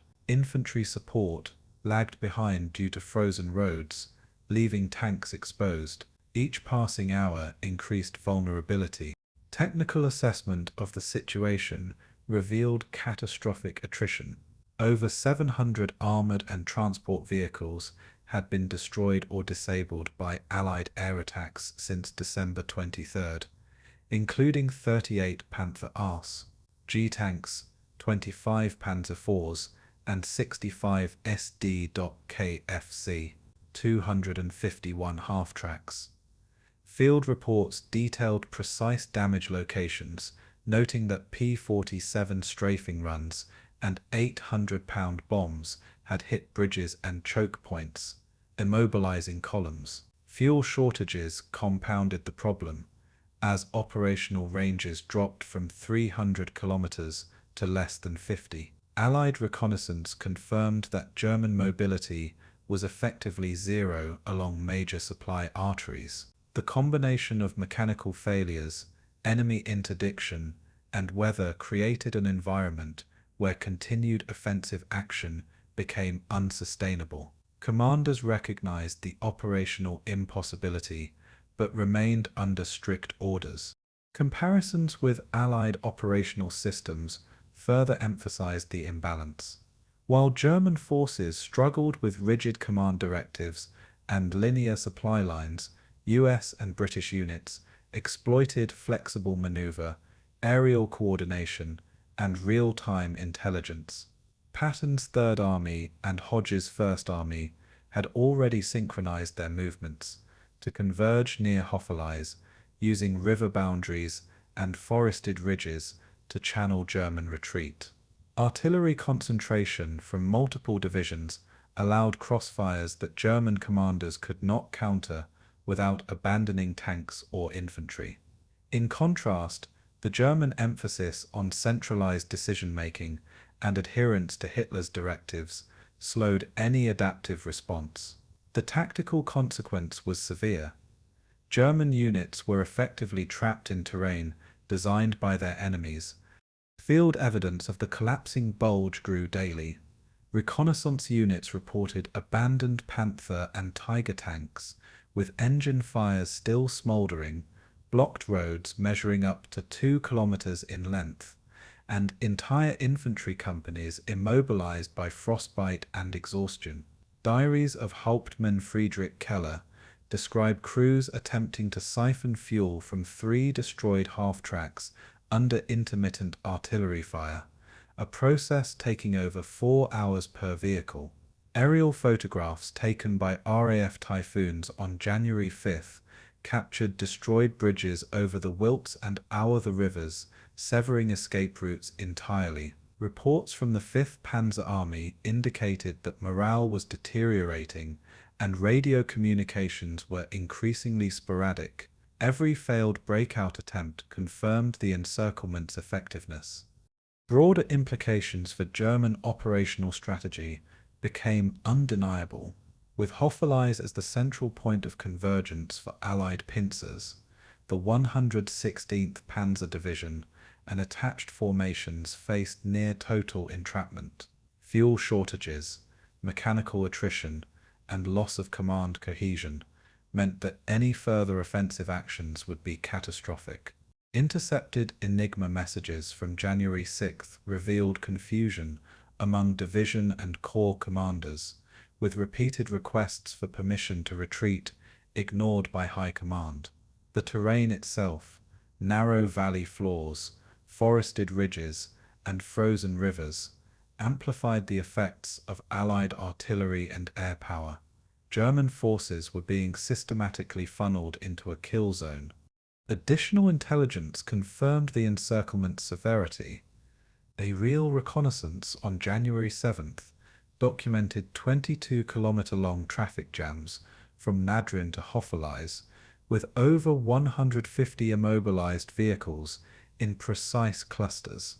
Allied coordination between 3rd Army units moving north and 1st Army elements closing from the east reduced any viable escape corridors to less than 200 meters at critical points. Engineers documented that destroyed pontoon bridges and collapsed culverts made any rapid withdrawal impossible. Captured diaries described crews attempting improvised solutions, including sledging tanks across frozen rivers, all while under sporadic air attack. Intelligence analysts concluded that German forces had less than 72 hours before total encirclement. The human consequences of the crumbling Bulge were immediate and stark. German crews faced hypothermia and exhaustion, attempting to repair engines and siphon fuel under artillery fire. Soldiers abandoned vehicles, leaving personal weapons and supplies scattered along icy roads. Captured diaries described desperation bordering on mutiny, with officers pleading for orders to retreat, while rigid adherence to Hitler's counterorders prevented action. Casualties mounted from both environmental exposure and Allied interdiction, with field hospitals reporting over 400 wounded in the area between Nadrin and Houffalize. Morale collapsed, yet discipline remained outwardly intact, a testament to German military culture even under extreme operational duress. Survival was contingent on circumstances beyond their control. By January 8, 1945, the 5th Panzer Army's northern Bulge had effectively ceased to exist as an operational formation. Over 700 vehicles had been lost, fuel reserves depleted below critical thresholds, and surviving armored units immobilized within a network of Allied firepower and natural obstacles. Houffalize had become the focal point of entrapment, with 3rd and 1st Army units closing the pincers and aerial reconnaissance confirming the final lines of containment. German field commanders understood that further resistance would incur catastrophic losses, yet retreat remained forbidden. Every frozen road and destroyed bridge reinforced the inescapable reality: the offensive had failed and survival depended on surrender or evasion. The Bulge was crumbling, both materially and psychologically, setting the stage for the final Allied advance and closure of the pocket. January 10th, 1945. Ourthe River crossings near Houffalize, Belgian Ardennes, 2nd Armoured Division tanks rumbled across partially frozen fordings, while infantry from Vervent Corps advanced through waist-deep snow. German engineers blew bridges behind retreating columns, sending debris into icy waters and forcing artillery units to improvise pontoon solutions. Radio operators relayed continuous updates to 1st Army Command, reporting enemy resistance from isolated Panther OSS, G and Panzer IV units dug in on forested ridges. Field officers noted that temperatures had plunged to -14 degrees Celsius, reducing vehicle engine performance by up to 20%. Reconnaissance scouts documented traffic congestion over 3 kilometers, with over 50 immobilized trucks and armored personnel carriers. Vervent Corps after-action reports described coordinated artillery barrages targeting choke points, while tank platoons used thermal binoculars to identify hidden positions. Every river crossing became a tactical negotiation. Technical analysis of troop strength revealed stark contrasts. The 2nd Armoured Division fielded 450 operational tanks, with 73 Shermans outfitted with 76mm guns, supported by 2,100 5mm self-propelled howitzers. Opposing German forces, by contrast, had fewer than 200 effective armoured vehicles in the region, most immobilized by mechanical failure or fuel exhaustion. Engineer units documented destroyed bridges at kilometer markers 14, 18, and 22, forcing U.S. forces to construct temporary Bailey bridges capable of supporting 25-ton loads. Snow and ice increased fuel consumption by 25%, requiring careful coordination with 3rd Army supply depots. Tactical maps prepared at XIDEX Tactical Air Command indicated that enemy resistance was concentrated in pockets no wider than 300 meters, allowing U.S. forces to allocate concentrated firepower efficiently. Comparisons between Allied and German operational systems highlighted crucial differences. U.S. formations used decentralized command, allowing armored battalions to pivot independently while maintaining communication with divisional HQ via FM radio, a system delivering updates every 5 minutes. German units remained tethered to centralized directives, with orders delayed by 2 to 4 hours due to disrupted telephone lines and snowbound runners. The result was a widening operational gap. American units exploited mobility and combined arms synergy, while German formations reacted rigidly, often too late. Artillery coordination across Fight Corps and Fight Corps exceeded previous German expectations, and air support from ionized Air Force bombers added interdiction that German engineers could not counter. Flexibility proved decisive. Field evidence confirmed the effectiveness of the encirclement. On January 11th, U.S. armored scouts documented abandoned German trucks, many with fuel gauges reading empty, strewn along icy roadways leading to Houffalize. Infantry companies reported prisoners taken in groups of 30 to 50, many surrendering without resistance due to exhaustion and cold. Aerial reconnaissance photographs captured the extent of destroyed pontoon bridges over the Ourthe and Ourthe rivers, showing collapse points precisely targeted by RAF Typhoons. Vervent Corps artillery logs recorded 520 rounds fired on frozen road junctions over 24 hours, destroying command posts and supply concentrations. The evidence indicated that German units were effectively hemmed in, unable to maneuver or retreat safely. The broader implications for the Battle of the Bulge were immediate.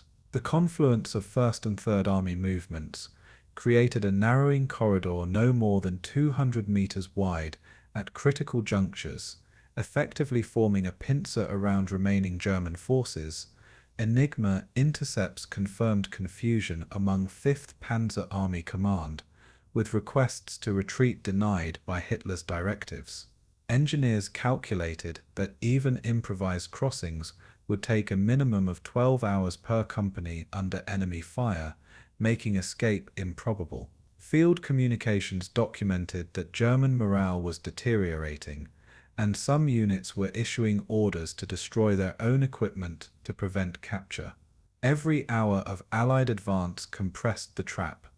Additional supporting evidence came from logistical reports. Tanwick's Corps supply officers noted that fuel allocations to forward U.S. units had been optimized to allow continuous armored movement over 30 kilometers in icy conditions, a feat previously thought impossible. Sherman tank units maintained operational readiness above 90%, while German equivalents were down to 35% due to mechanical attrition and lack of fuel. Cross-river coordination included pontoon assemblies that could deploy a 25-ton bridge in under 90 minutes, a rate unmatched by German engineers. Combined arms tactics, armor, artillery, and air power ensured that no German unit could exploit terrain gaps. Reconnaissance confirmed the trap's closure was imminent. The human and operational consequences were decisive. German troops, exhausted by over 2 weeks of forced marches, freezing temperatures, and air attacks, found themselves boxed between converging U.S. divisions. Attempted breakouts resulted in heavy losses, with prisoners citing hypothermia and starvation as primary factors in surrender. Infantry units reported that German officers attempted to organize improvised roadblocks using destroyed vehicles, but artillery and tanks neutralized these positions within hours. Casualty estimates indicated over 1,000 personnel captured between January 10th and 13th. Troops recorded their own minimal losses, highlighting the disparity in force effectiveness. Survival for German soldiers depended entirely on immediate surrender. By January 14th, 1945, the convergence of 1st and 3rd Armies at Houffalize transformed the battlefield into a sealed pocket. Over 5,000 German troops and more than 600 vehicles were effectively trapped, with destroyed bridges and heavy artillery preventing further movement. Tactical Air Command confirmed via aerial reconnaissance that the Ourthe and Wiltz river systems, combined with snowbound terrain, had rendered any retreat impossible. The Bulge, once a massive protrusion of German advance, had ceased to exist as a coherent formation. Operational control, tactical initiative, and terrain mastery had all shifted decisively to the Allies. The trap had closed. The final act of encirclement was in place, setting the stage for the fall of Houffalize itself. January 14th, 1945, Houffalize Town Center, Belgian Ardennes. U.S. 8th Corps artillery thundered across frozen streets, while fire from 105mm howitzers leveled fortified buildings previously used by 116th Panzer Division command posts. Belgian civilians fled along icy lanes as tanks from the 11th Armored Division approached under intermittent sniper fire.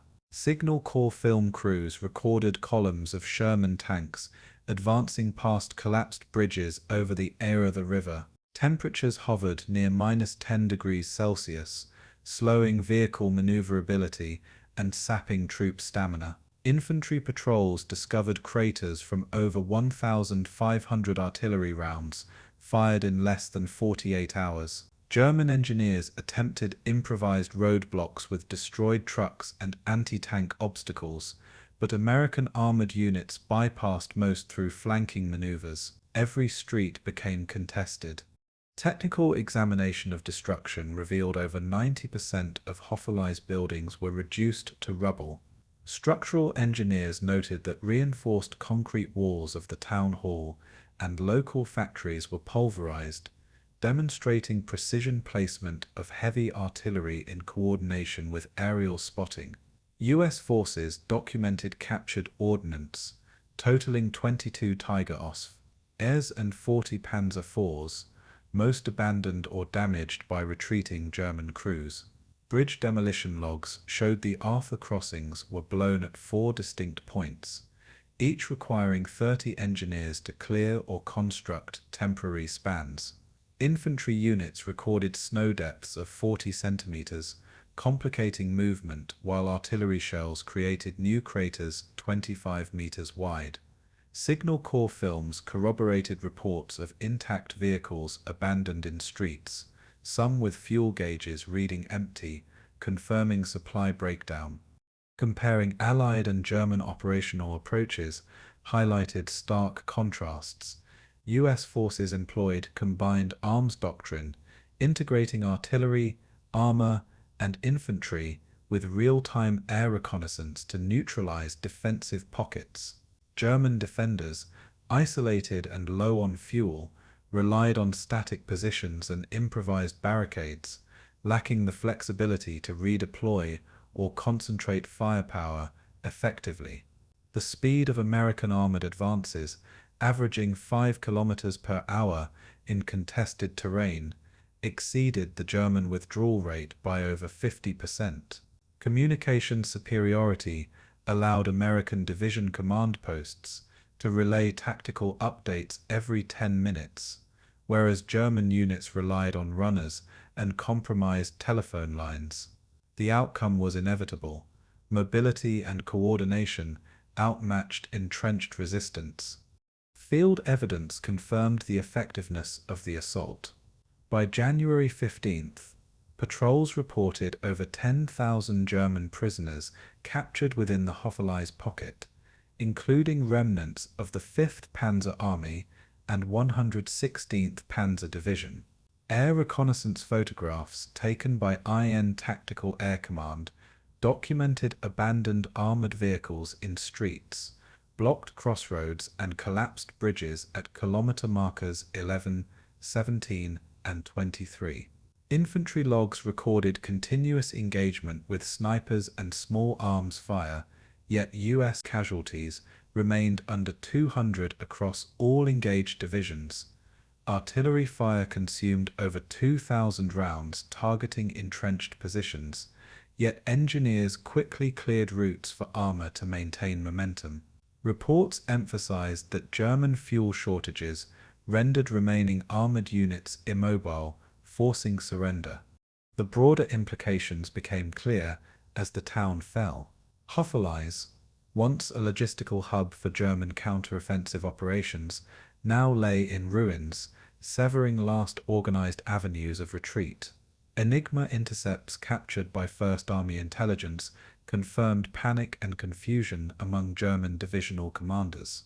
The convergence of 8th Corps from the south and 8th Corps from the north sealed escape routes along the Ourthe and Ardennes rivers.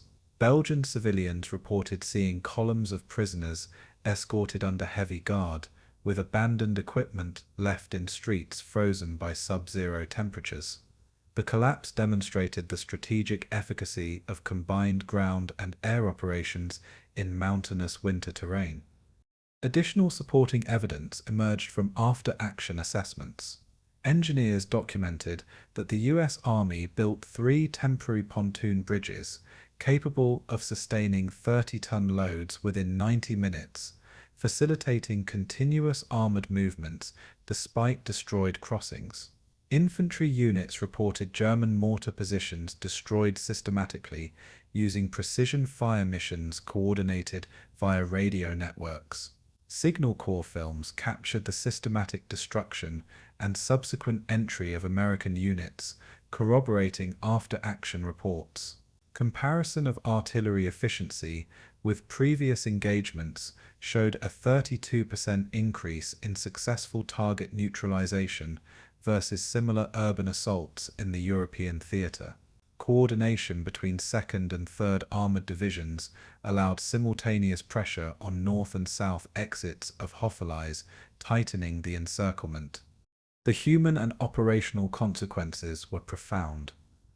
German troops, exhausted from 2 weeks of retreat, artillery bombardment and sub-zero temperatures, faced almost total surrender. Soldiers documented in diaries the futile attempt to clear snow and debris to facilitate vehicle escape, only to find routes destroyed by Allied fire. Civilians endured severe hardship. Estimates indicated over 100 casualties, with families trapped in destroyed homes and public shelters. 6 troops reported prisoners expressing disbelief at the speed and coordination of American forces, while local inhabitants recounted the simultaneous awe and terror of witnessing the destruction. Every tactical decision contributed to both operational success and civilian suffering.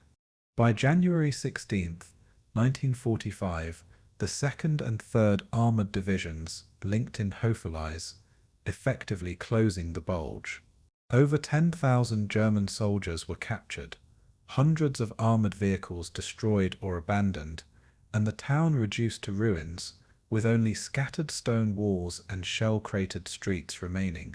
Signal Corps films provided visual confirmation of the Encirclement's finality, showing tanks advancing through streets lined with rubble and prisoners escorted under guard. The physical and symbolic collapse of Houffalize marked the end of the German offensive, solidifying Allied operational dominance. What remained was both a tactical triumph and a stark reminder of the war's destructive reach, setting the stage for the aftermath within the pocket. January 17, 1945, banks of the Ourthe River near Houffalize, Belgian Ardennes. Frost glistened over the frozen current as medics from the 87th Medical Battalion discovered German and American corpses stiffened in -20 degrees Celsius temperatures. Belgian Red Cross teams labored along streets reduced to rubble, attempting to recover bodies trapped beneath collapsed houses and artillery craters. Soldiers from the 11th Armored Division wrote letters home, describing the grim tableau, noting collapsed walls, abandoned vehicles, and scattered personal effects of enemy combatants. Snowdrifts up to 45 centimeters impeded movement, forcing medics to haul stretchers manually over icy terrain. Signal Corps photographs recorded body retrievals and improvised morgues in commandeered barns. The bitter cold compounded the dangers, freezing medical supplies and limiting immediate treatment. Every step required caution. Technical examination of battlefield fatalities revealed staggering human cost. Over 400 German soldiers lay in streets and riverbanks within the central town perimeter, with an additional 175 bodies discovered along supply routes cleared by U.S. engineers.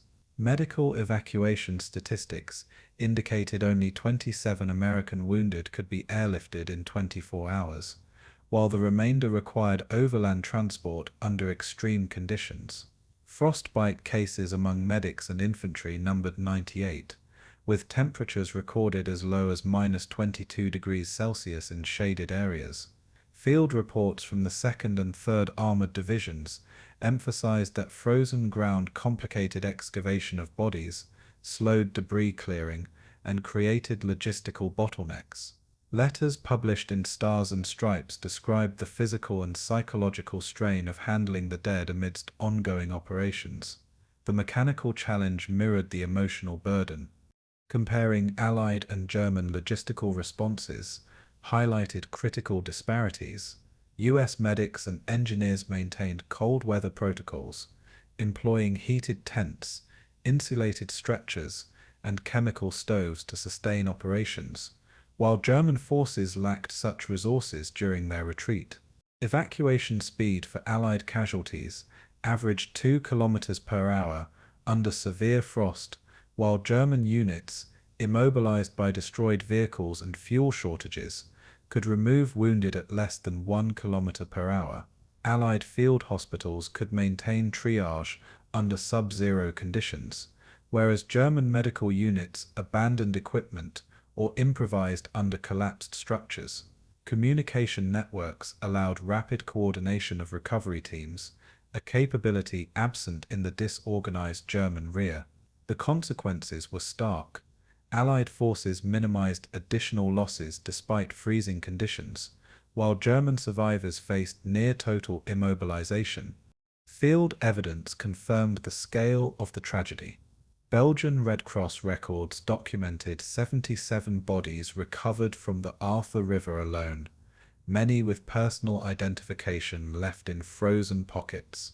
Infantry patrols noted that abandoned vehicles along Rue de la Gare contained personal letters, ration tins, and weapons still clutched by deceased soldiers. Signal Corps photos showed corpses stiffened across debris-laden streets, confirming eyewitness reports in letters sent to division headquarters. Medics reported that frost penetration into clothing required prolonged thawing before examination, often delaying confirmation of deaths for hours. The combination of artillery destruction and extreme cold created a uniquely lethal environment. Temporary morgues were filled within 6 hours, forcing improvisation. Broader implications became apparent as the human toll was tallied. Civilian populations struggled to reconcile the tactical victory with overwhelming devastation, reporting homes destroyed and neighborhoods impassable for weeks. Medics observed that surviving German soldiers exhibited exhaustion and frostbite, with morale collapsing under the weight of Allied encirclement and extreme environmental stress. Letters from 11th Armored Division troops described the eerie silence punctuated by cracking ice and distant artillery, illustrating the psychological impact alongside physical attrition. The coordination that had sealed the Bulge now revealed the profound human consequences of winter warfare, where environmental hazards compounded combat lethality. Recovery efforts were incomplete even days after the town fell. Additional evidence emerged from logistical reports and medical documentation. Army engineers constructed temporary ice bridges and cleared rubble with explosives calibrated to avoid damaging buried bodies, reflecting meticulous planning under extreme conditions. Medics maintained casualty records showing over 300 severe frostbite cases and 52 deaths among Allied personnel during recovery operations. Comparison with German retreat practices showed their inability to maintain sanitation, body recovery, or wounded transport, leaving hundreds of corpses along roads and in frozen forests. Eyewitness accounts emphasized that American forces had superior medical, engineering, and communication networks, directly reducing preventable fatalities among their own troops, while documenting enemy losses. The contrast underscored systemic advantages beyond battlefield tactics. Human and operational consequences were evident in every report. Soldiers writing home described not only the number of bodies, but the profound psychological effect of encountering frozen corpses in streets and rivers. Belgian civilians reported trauma from witnessing both destruction and ongoing recovery efforts, with some families unable to retrieve loved ones' remains for weeks. Medics noted that fatigue, frostbite, and exposure affected performance, slowing further operations even after Houffalize's capture.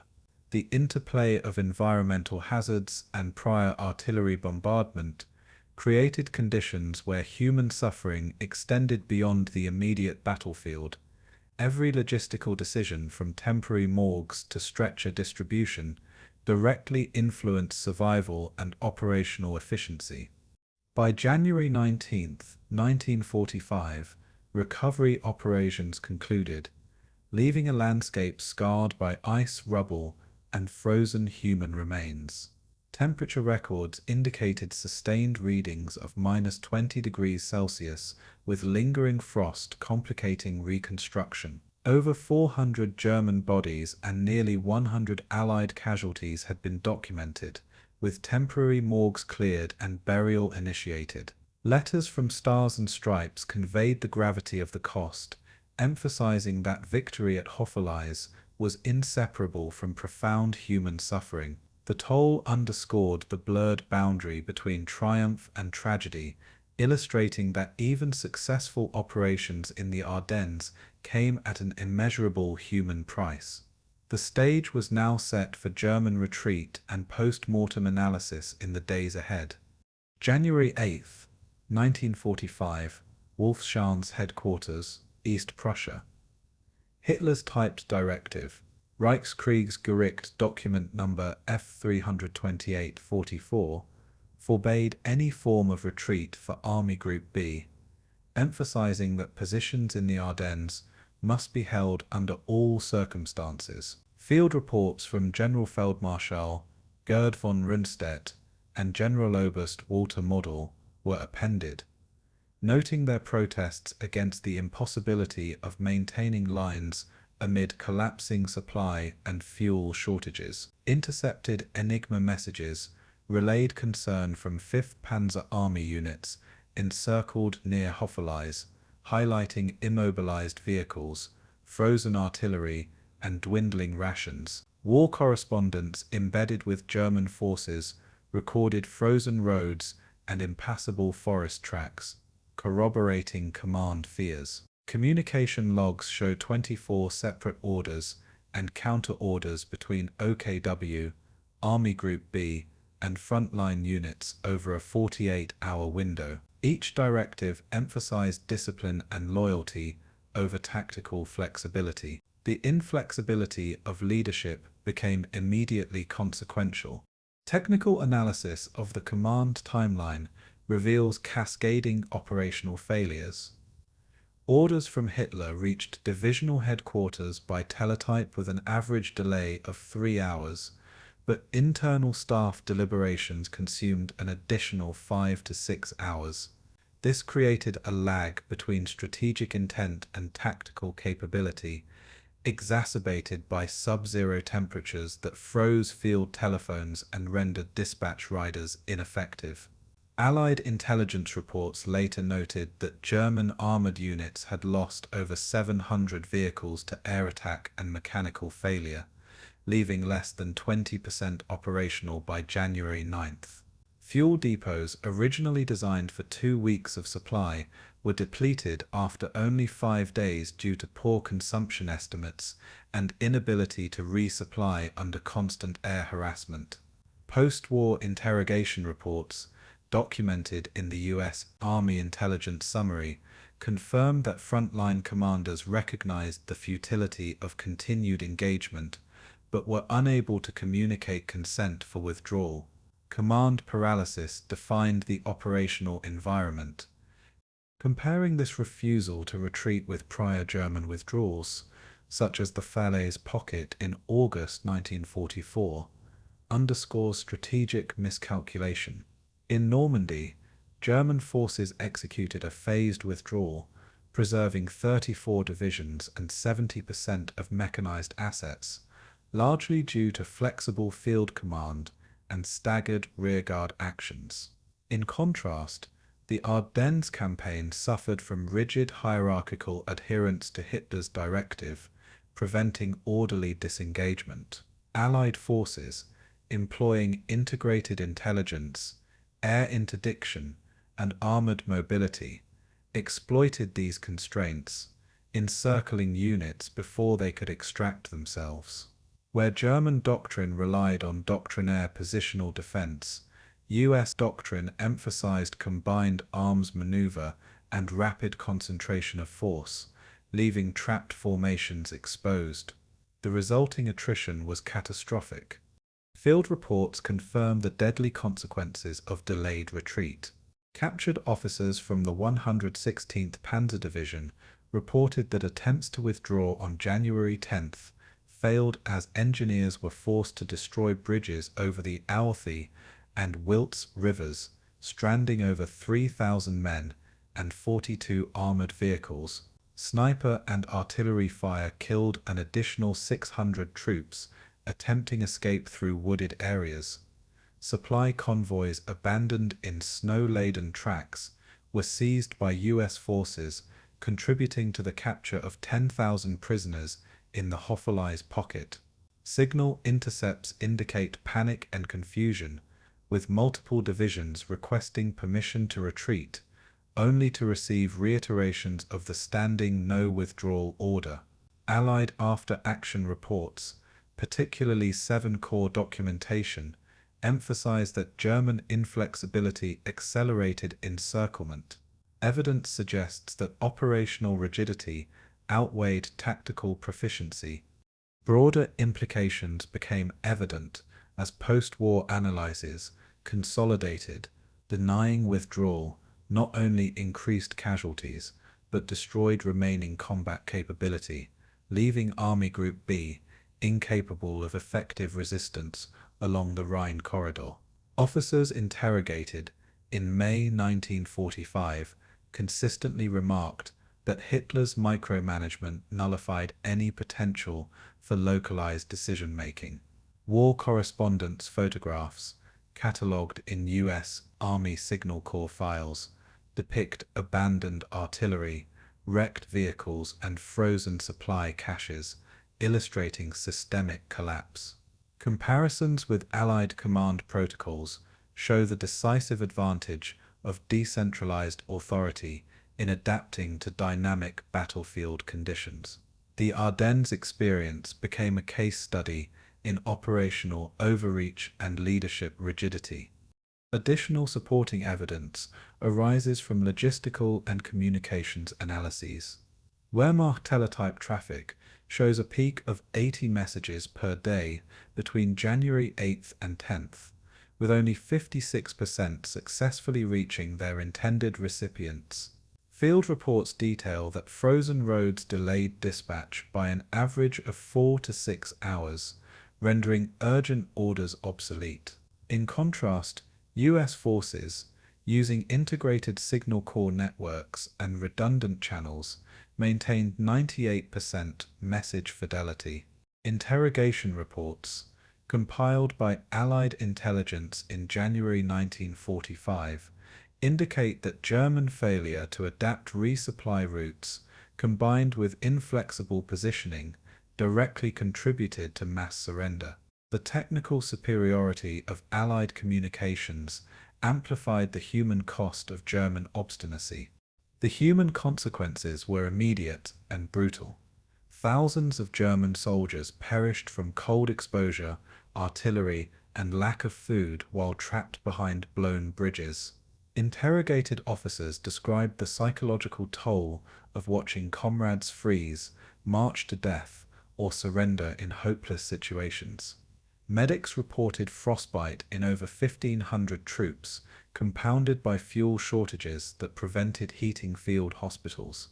Civilian witnesses in Houffalize observed columns of exhausted German troops surrendering in the streets, their uniforms ragged and weapons abandoned. The strategic insistence on holding ground became a literal sentence of destruction for the trapped formations. By January 15th, 1945, the Ardennes Bulge ceased to exist as a coherent German offensive. Command communications, intercepted and catalogued by U.S. intelligence, show the final reiteration of Hitler's order reaching isolated units, effectively transforming retreat into slaughter. The operational lesson was stark: rigid leadership, refusal to adapt, and failure to incorporate environmental and logistical realities led directly to catastrophic loss.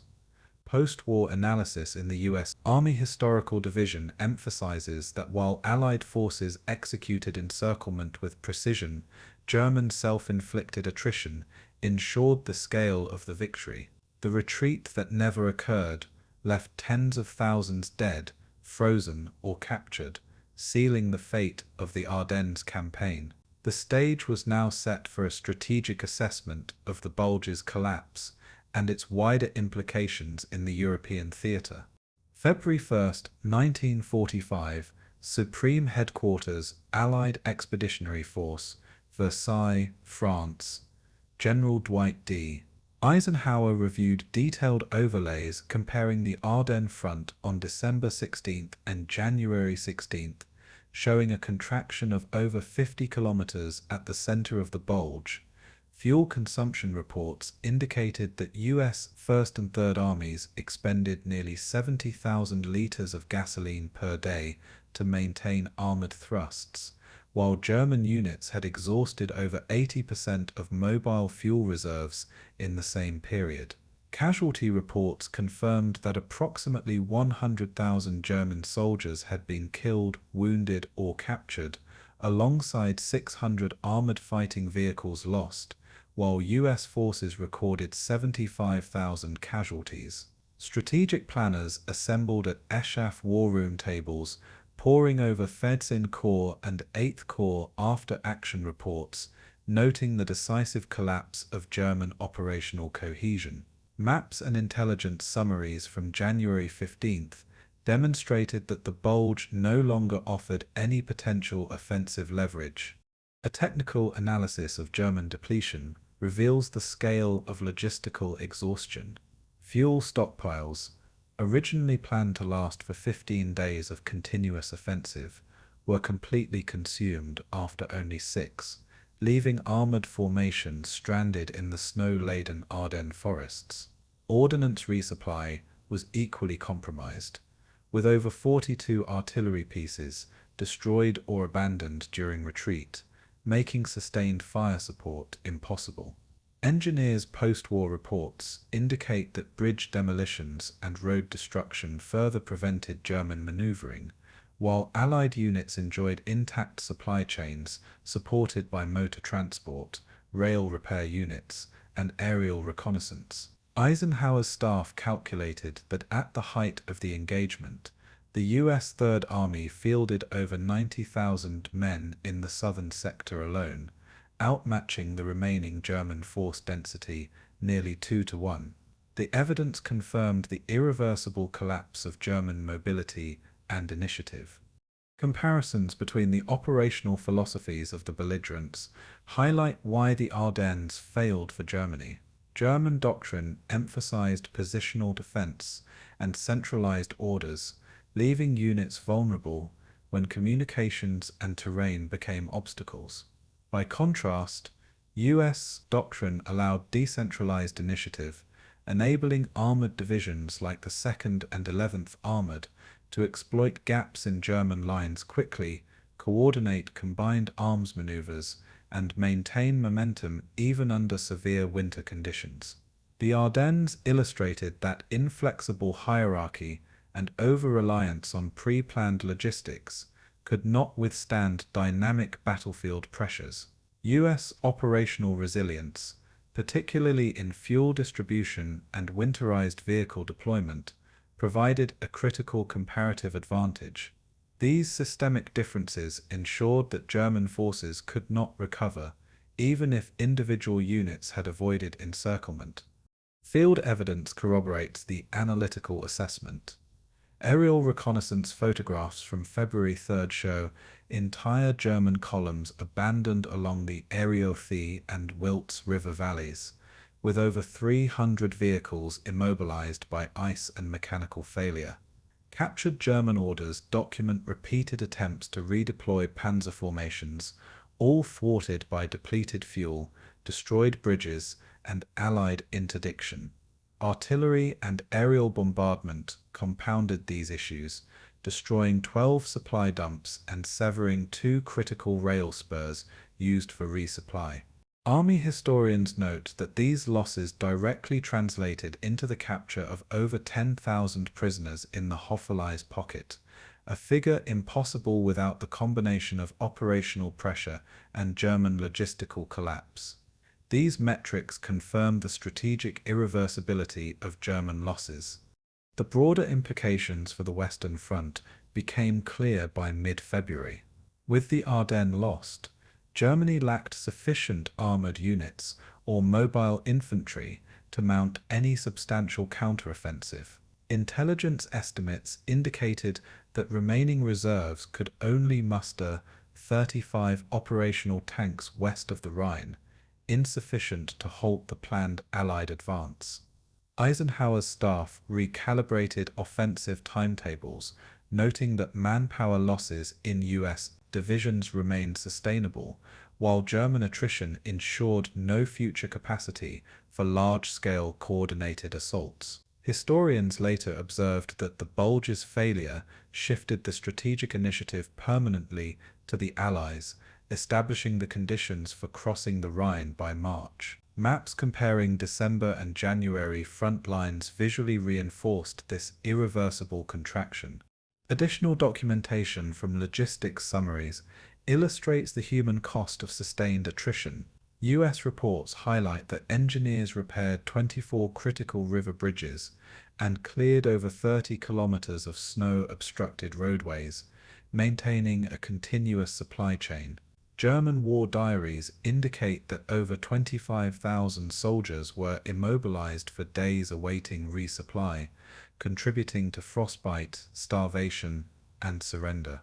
Comparative analysis of vehicle repair rates shows that U.S. armored divisions maintained over 90% operational readiness, while German panzer units fell below 20%, a disparity that directly dictated tactical outcomes. Signal intercepts and field reports provide further corroboration, emphasizing the overwhelming material and organizational advantage of the Allies. The human consequences of these strategic shifts were stark. German soldiers, trapped and outmatched, faced near certain capture or death. Mortality rates for frostbite and exposure exceeded 1,500 in isolated pockets. Allied troops, while suffering 75,000 casualties, were able to rotate units, evacuate wounded, and sustain morale through structured medical and logistical support. Civilian populations in towns like Houffalize witnessed mass surrenders and the destruction of infrastructure, providing a vivid testament to the stakes involved. The strategic failure at the Bulge highlighted the deadly intersection of command rigidity, logistical insufficiency, and operational overreach. By February 15th, 1945, Allied planners could definitively state that Germany's last major offensive capacity in the West had been destroyed. Army official histories, including the Ardennes, Battle of the Bulge, confirmed over 100,000 German casualties and 600 tanks lost, juxtaposed with 75,000 Allied casualties, underscoring the magnitude of attrition. Comparative maps, logistical summaries, and after-action reports all reinforced the decisive nature of the Houffalize closure. The Ardennes campaign, once seen as a potential strategic threat, now represented a terminal failure for the Wehrmacht. Allied forces could prepare for the final push toward the Rhine with confidence, the Bulge permanently sealed, and German capacity for counter-offensive eliminated. The stage was set for the concluding operations of the Western Front. Spring 1945, Houffalize, Belgium, U.S. 290, 1st Engineer Combat Battalion, lowered steel beams across the shattered spans of the Ourthe River, measuring 24 meters in length and supporting up to 25 tons each. Civilians returned cautiously to streets still covered in rubble, where buildings had suffered structural failure over 90% of the town center, according to Belgian municipal archives. Allied civil affairs teams documented the destruction, establishing temporary shelters and food distribution points, while photographs captured by the U.S. Army Signal Corps recorded the extensive damage to municipal infrastructure. Temperature averages of 8 degrees Celsius contrasted sharply with the -20-degree frost of January, revealing streets once buried in snow now littered with debris and unexploded ordnance. Engineers measured river currents at 1.8 meters per second to calculate bridge stability under vehicular load, ensuring the reconstruction could support both military logistics and civilian traffic. Technical assessments of structural damage revealed widespread foundation failures in masonry buildings, where German artillery and U.S. shellfire had reduced load-bearing walls to rubble. Civil engineers from the U.S. 291st and Belgian public works teams catalogued over 600 buildings as unsafe for habitation, a figure that included schools, hospitals, and municipal offices. Temporary timber scaffolds, averaging 4 meters in height and braced with steel cables, allowed workers to stabilize facades while constructing replacement support beams. Bridges destroyed during the battle were replaced using Bailey bridge sections, modular components weighing 2.5 tons each and capable of supporting up to 30 tons, an improvisation faster than conventional masonry would permit. Engineers calculated that without rapid deployment of these prefabricated structures, local supply chains for food, medical aid, and reconstruction materials would be delayed by at least 3 weeks. Comparing reconstruction efforts with German engineering during the offensive underscores divergent approaches to infrastructure resilience. German units had prioritized mobility and field fortifications, building pontoon bridges in less than 12 hours, but without durability beyond 30 tons of weight, relying on the assumption of temporary occupation. Allied engineers, by contrast, emphasized long-term utility, modular adaptability, and rapid load calculations, enabling civilian access as soon as 3 days after installation. While German bridge design favored speed at the cost of longevity, U.S. techniques incorporated redundancy in load-bearing chains and truss calculations, producing structures that supported both military vehicles and humanitarian logistics. These differences meant that Allied recovery could proceed efficiently, while German preparations had failed to leave lasting assets for local populations. Field evidence of successful reconstruction appeared in early April 1945, when US 290 1st Engineers tested 2 Bailey bridge spans under full armored division loads, with M4 Sherman tanks weighing 32 tons crossing without structural compromise. Civil affairs units simultaneously documented Belgian civilians transporting supplies and repairing market stalls, capturing the rapid resumption of economic activity in war-torn neighborhoods. Archival photographs from the Belgian National Archives show 20 families returning to partially rebuilt homes along Rue de la Gare, their efforts supplemented by Red Cross distribution of over 15,000 rations per week. Reports confirmed that medical evacuation routes had been restored, decreasing morbidity among frostbite victims and wounded civilians by over 20%. The data validated the combined military-civilian approach to reconstruction as both practical and humane. Broader implications of post-Bulge recovery became evident as engineers and civil affairs officers compiled reports for SHAF headquarters. The Ardennes destruction could no longer serve as a logistical impediment. River crossings and cleared roads allowed troop rotations and supply transport to the front within 48 hours. Belgian casualty figures, totaling approximately 6,000 dead and wounded, emphasized the human toll of strategic operations, but also highlighted the potential for systematic recovery. Mapping teams coordinated with historians to overlay pre- and post-battle infrastructure, illustrating the scale of damage and the efficiency of Allied reconstruction. These analyses suggested that post-conflict recovery was achievable even in towns subjected to catastrophic bombardment and freezing conditions. Additional supporting evidence emerged from local testimony preserved in Belgian municipal archives. Residents like Jean-Marie Dupont, writing to the town council on April 6, 1945, described clearing snow and rubble while assisting engineers in reconstructing bridges over the Ourthe. His account emphasized the dual challenge of physical labor and psychological recovery, noting that children returned to partially destroyed schools, while neighbors salvaged what belongings remained from ruined homes. Comparisons with civilian behavior under German occupation show that Allied support, both material and organizational, enabled faster and safer reintegration into everyday life. Civil affairs reports from March 31st indicate over 5,000 civilians were assisted in shelter, food, and medical services, validating combined operational planning and humanitarian support. Human and operational consequences of reconstruction were tangible.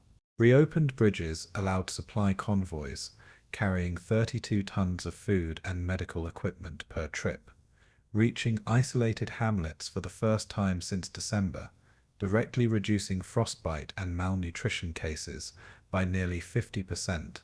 The rapid resumption of local trade and transport increased morale among returning citizens, fostering community cohesion amid post-war chaos. Engineers documented every reconstruction metric, from beam load capacities to temporary housing occupancy, ensuring that civilian needs aligned with military logistics.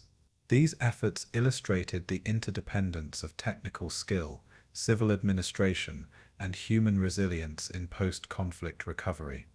By mid-April 1945, Houffalize had transformed from a frozen battlefield into a hub of cautious renewal, demonstrating the first tangible benefits of Allied operational and civil planning. Bridges spanning the Ourthe, rebuilt with Bailey modules, supported over 4,000 vehicles per week, enabling continued distribution of rations, medicine, and reconstruction materials. Belgian archives record over 600 buildings partially restored and 5,000 civilians receiving direct aid, a testament to the efficiency of combined military-civil efforts. War correspondents captured the juxtaposition of ruin and hope in photographs and reports, preserving the human dimension of recovery.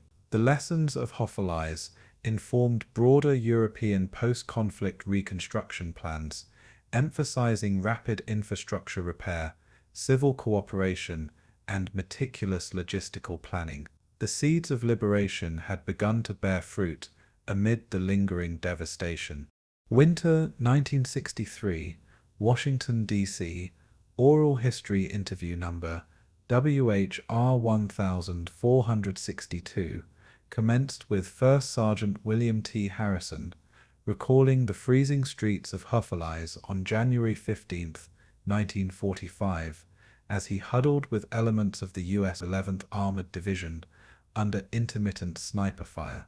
His testimony described snowbanks frozen at -15 degrees Celsius and the Ourthe rivers partially iced over waters, obstructing both retreat and rescue operations. Belgian civilians, including resident Louise Delacroix, recounted the collapse of municipal services and the improvised shelters established amid shell-cratered streets, captured on 35mm film, now held in the National Archives. Soldiers and villagers alike described scavenging for firewood, food, and medical supplies, highlighting the intersection of military necessity and civilian survival. Harrison noted that German PWs were confined in a makeshift field enclosure on Rue de la Gare, numbering approximately 10,000, providing logistical relief but heightening tensions.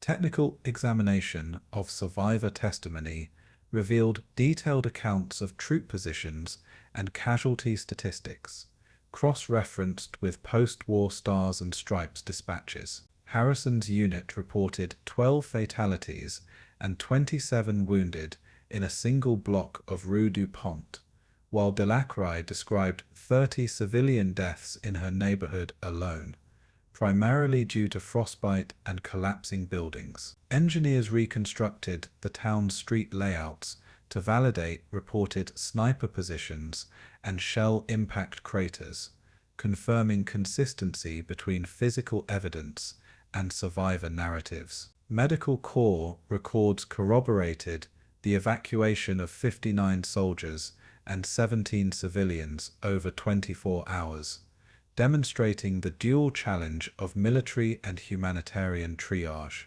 The combination of oral histories, archival photographs, and engineering diagrams allowed historians to map the microcosm of survival with unprecedented accuracy. Comparing American and German recollections, highlights contrasting operational philosophies. U.S. veterans emphasized improvisation under extreme conditions, noting the efficiency of Bailey bridges and temporary fortifications in sustaining movement and supply chains. German POWs, including Lieutenant Franz Jäger of the 9th Panzer Division, described rigid adherence to Hitler's no-retreat orders, resulting in disorganized withdrawals and logistical collapse. While American engineering prioritized adaptability and redundancy, German doctrine valued obedience over flexibility, producing rapid attrition and material losses. These differences manifested in the physical and psychological experience of survivors, with Americans able to maintain operational continuity and Germans enduring chaotic retreats that left large numbers exposed to cold artillery and capture. Field evidence from the town's remaining structures confirms oral histories. Photographs taken by war correspondents in February 1945 show shell-pocked facades aligned with Harrison's reported sniper avenues. Civilian memorials erected in the late 1950s reference 61 fatalities within the town centre, corroborating Delacroix's accounts. Engineer assessments indicated that 42% of masonry walls remained standing after January, providing partial shelter, while temporary structures compensated for the 75 destroyed roofs. Interviews with returning Belgian officials confirmed that relief convoys navigated 3 cleared streets to supply rations, medicine, and reconstruction materials, matching the locations and movements described by surviving soldiers. These cross-references between documentary, photographic, and testimonial evidence allowed precise validation of both casualties and reconstruction logistics. Broader implications of these testimonies extend beyond mere statistics. The collective memory of Houffalize emphasizes endurance rather than triumph, providing insight into how communities and military units respond to catastrophic disruption.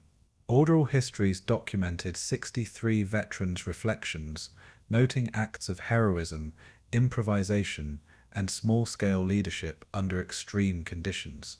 Belgian archival material shows coordinated memorialization efforts, including annual ceremonies and the preservation of ruins as tangible reminders of both suffering and survival. The psychological dimension of recovery, captured in letters and interviews, highlights how endurance became a measure of human and operational success in the absence of conventional victory.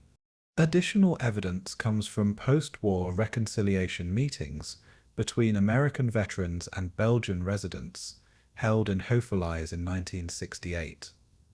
Attendees included Lieutenant Colonel Edward R. Mason, former commander of the 291st Engineer Combat Battalion, and local official Marie-Louise Van Dam. Transcripts describe discussions of mutual loss, the exchange of personal mementos, and the formal acknowledgement of civilian suffering, marking one of the first organized reconciliations documented in the Belgian National Archives. Comparisons with German post-war testimonies reveal contrasting approaches to memory.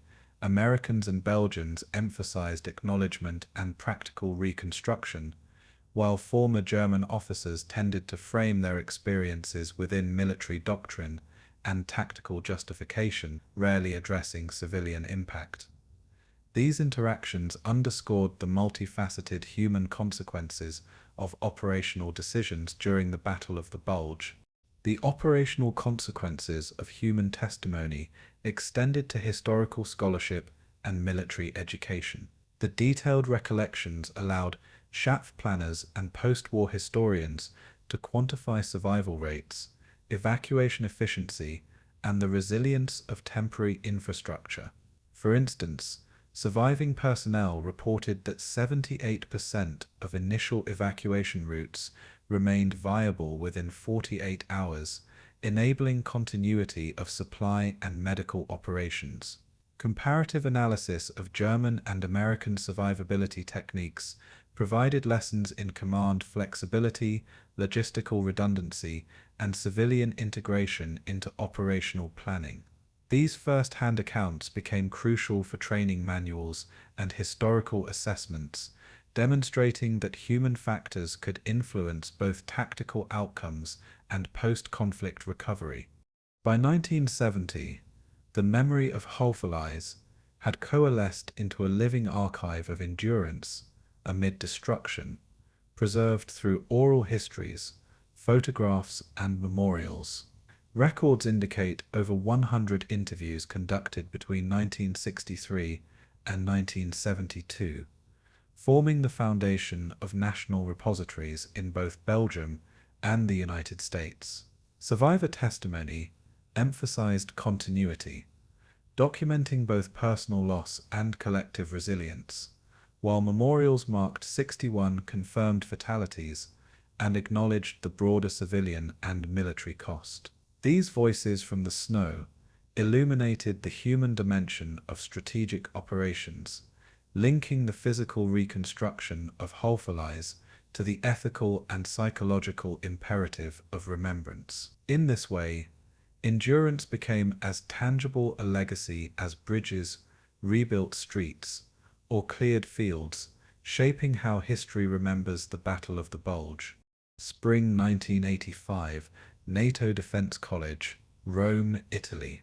Brigadier General Klaus Reinhardt unrolled a 1944 Ardennes tactical map measuring 75 centimeters by 1 meter, tracing the funnel of roads between Houffalize and La Roche-en-Ardennes that had channeled the German 5th Panzer Army into catastrophe.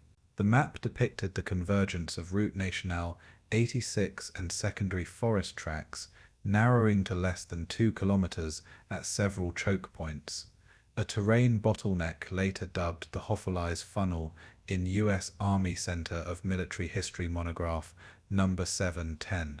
Reinhardt highlighted positions held by the U.S. 2nd and 3rd Armored Divisions, noting the artillery range of 250 millimeters, capable of covering the funnel from elevated positions along the Ourthe River. Students traced the routes used by the German 26th Volksgrenadier Division and 9th Panzer Division, calculating that over 15,000 men and approximately 600 armored vehicles were constrained within a 6-kilometer front. The briefing emphasized the decisive combination of terrain, limited maneuver space, and Allied control of key elevations. Maps annotated with snow cover depth of 60 centimeters underscored how winter compounded the funnel's effect, restricting movement and supply convoys. Technical analysis of the Houffalize entrapment reveals systematic failures in logistics and doctrine. German fuel shortages were acute, with units reporting an average consumption rate of 90 liters per Panzer IV per day, while resupply convoys delivered only 35 liters under artillery interdiction. Ammunition stockpiles for the 12.8 centimeter pack 44 guns fell below operational thresholds by 20%, forcing improvisation with captured Allied rounds. Allied engineering units, notably the 291st Engineer Combat Battalion, constructed temporary firing positions and cleared secondary roads, enabling rapid artillery emplacement. Comparative velocity measurements of German and Allied Panzer and Sherman tanks across icy roads showed Shermans maintaining average speeds of 24 km per hour versus 17 for Panthers, highlighting operational flexibility advantages. These statistics illustrate that terrain compounded logistical stress, with human and mechanical endurance simultaneously tested under extreme winter conditions. Comparative doctrine analysis exposes critical differences between the German Ardennes strategy and prior Allied encirclement operations. In Falaise, the Germans executed a controlled withdrawal using pre-planned corridors, successfully evacuating 45,000 troops, despite encirclement. By contrast, The Ardennes offensive, dictated by Hitler's no-retreat orders, lacked redundant evacuation routes, creating a high-density funnel that magnified attrition. Allied forces applied combined arms integration, artillery, infantry, and armor coordination to seal gaps efficiently, whereas German units relied on rigid hierarchical command, leaving frontline decisions constrained and reaction times delayed by 6 to 8 hours on average. Post-war interrogation of General Hasso von Manteuffel confirmed that German commanders recognized the funnel's danger only after units were trapped, noting that terrain analysis had been underestimated in operational planning. Field simulations conducted at Fort Leavenworth in 1978 used scale models of the Houffalize sector, demonstrating that over 60% of German supply convoys would have been delayed beyond 24 hours under comparable terrain restrictions. Reconstructions incorporated precise elevation data and curvature of roads, along with vehicle length and width specifications, showing Panthers and Tigers occupying disproportionately more space than Shermans, thus slowing column movement. U.S. military reports observed that artillery interdiction and obstructed routes effectively neutralized German mechanized mobility within the funnel. Archival correspondence between chasse planners and XSEV Army Group staff noted that similar terrain choke points could not be bypassed without extensive airborne or engineer support. Empirical evidence confirmed that the physical characteristics of the Ardennes dictated operational outcomes as much as command decisions. The broader implications of the Houffalize trap extend to doctrine and training. NATO staff colleges incorporated the case into courses on operational overreach, emphasizing combined arms coordination, fuel and ammunition planning, and contingency routing. Terrain intelligence became a core module, with simulations demonstrating that encirclement vulnerability increases exponentially when high-density units occupy less than 3 kilometers of main thoroughfares. Studies cited casualty figures, approximately 100,000 German losses versus 75,000 Allied, and equipment attrition of 600 German tanks and 50 self-propelled guns, illustrating the human and material cost of misjudged terrain exploitation. These lessons shaped the development of modern mechanized doctrines, stressing mobility, adaptability, and redundancy in planning for adverse environments. Further evidence from Allied post-war analysis reinforced the tactical lessons. U.S. Army Center of Military History monograph NOBO 7-10 documented operational timings of the 11th and 2nd Armored Divisions, showing average movement through the funnel at 7 km per hour under snow and artillery fire, while German attempts were limited to 4 km per hour.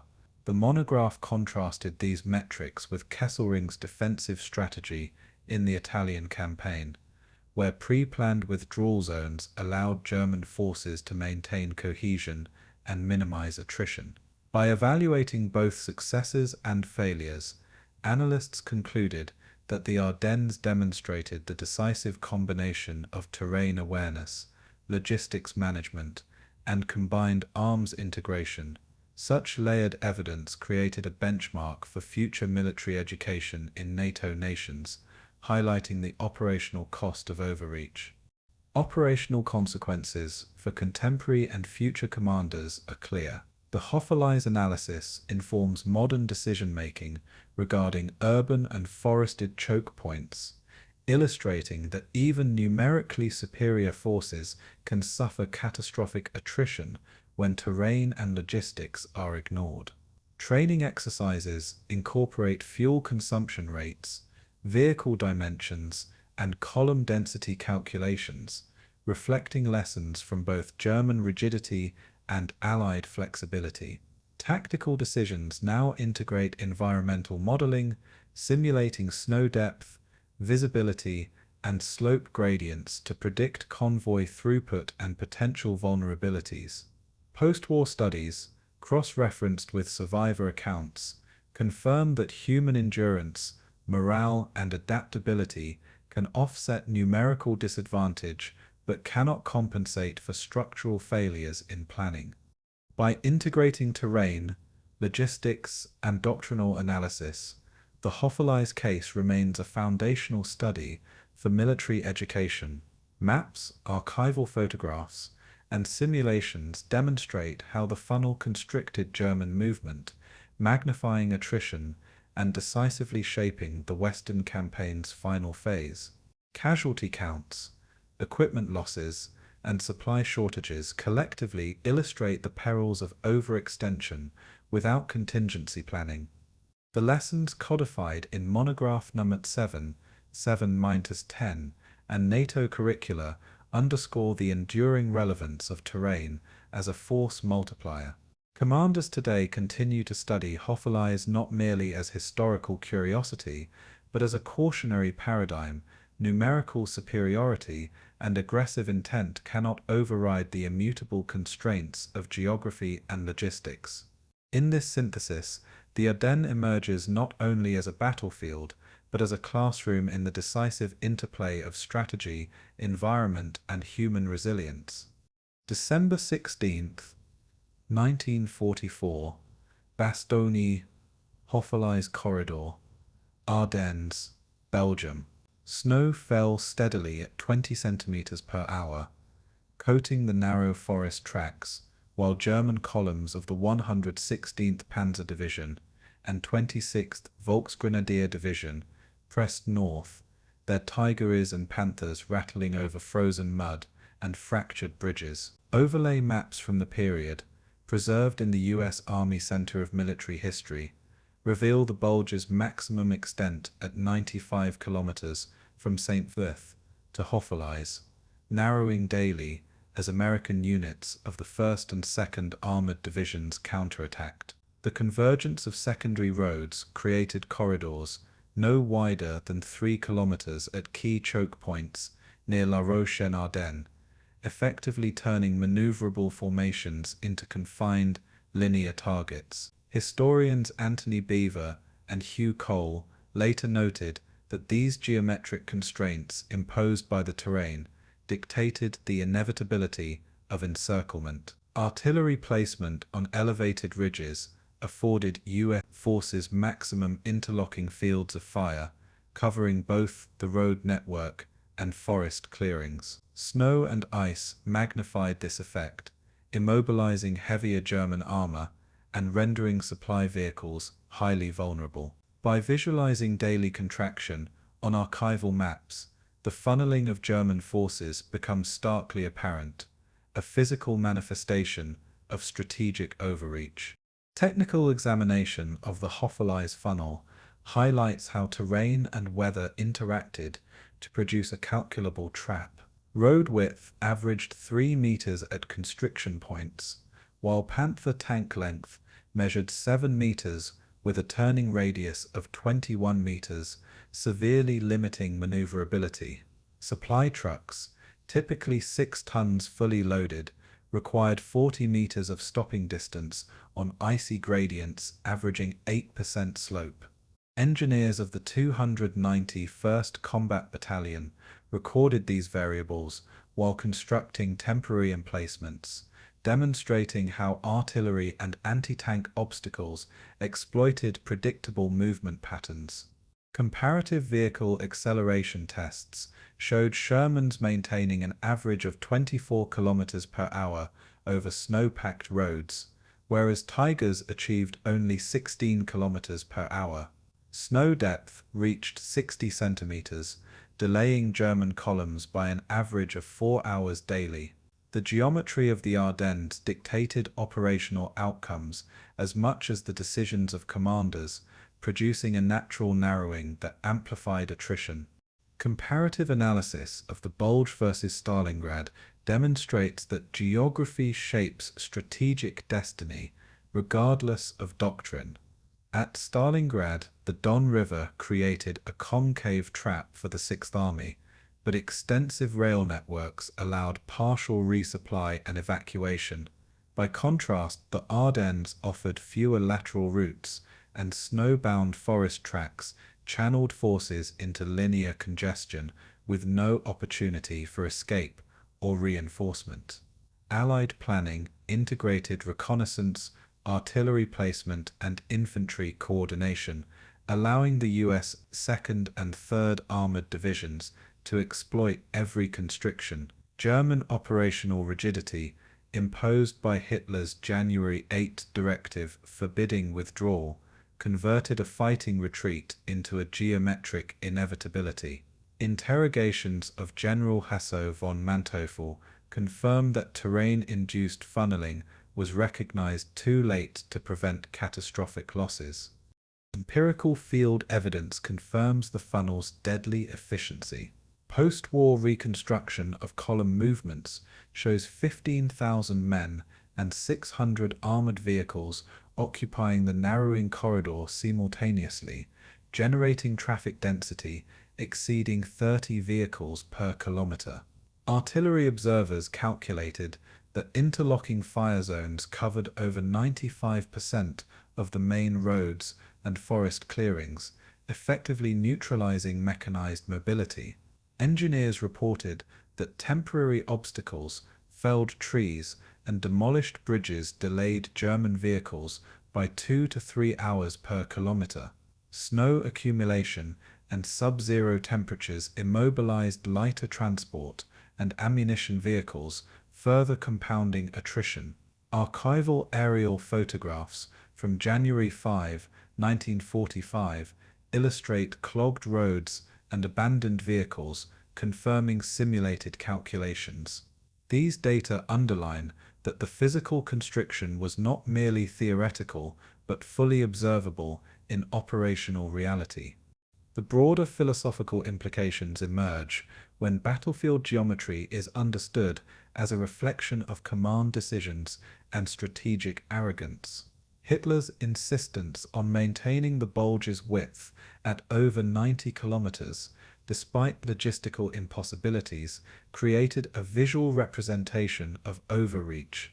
Terrain effectively enforced a natural boundary, dictating movement, supply, and attrition with precision. The contraction of the Bulge over 21 days illustrates how geography can translate human miscalculation into a predictable outcome. Comparisons with Kesselring's Italian defenses show that awareness of terrain geometry permits flexible defense and controlled withdrawal, whereas ignoring it results in catastrophic entrapment. The Ardennes funnel thus became both a physical and symbolic instrument of defeat. Additional evidence from historian Beaver emphasizes that the narrowing corridors transformed operational numbers into measurable vulnerabilities. German panzer divisions, previously capable of fielding 30 to 40 tanks per sector, were reduced to an average of 12 operational vehicles in confined spaces, severely limiting combined arms effectiveness. Fuel consumption rates, previously sustainable over a dispersed front, spiked by 50% due to idling in traffic jams, forcing abandonments of vehicles and material. Allied observation posts reported visibility of approximately 60% of funnel length from ridge tops, enabling predictive targeting of supply lines. These layers of analysis reinforce the notion that the Ardennes' geometric constraints magnified every tactical and logistical misjudgment. Human and operational consequences were immediate and severe. Soldiers documented a corridor littered with immobilized tanks, trucks, and personal gear, effectively turning roads into kill zones. Civilians witnessed the funneling as columns became increasingly desperate, leaving medical evacuation nearly impossible and amplifying casualty rates.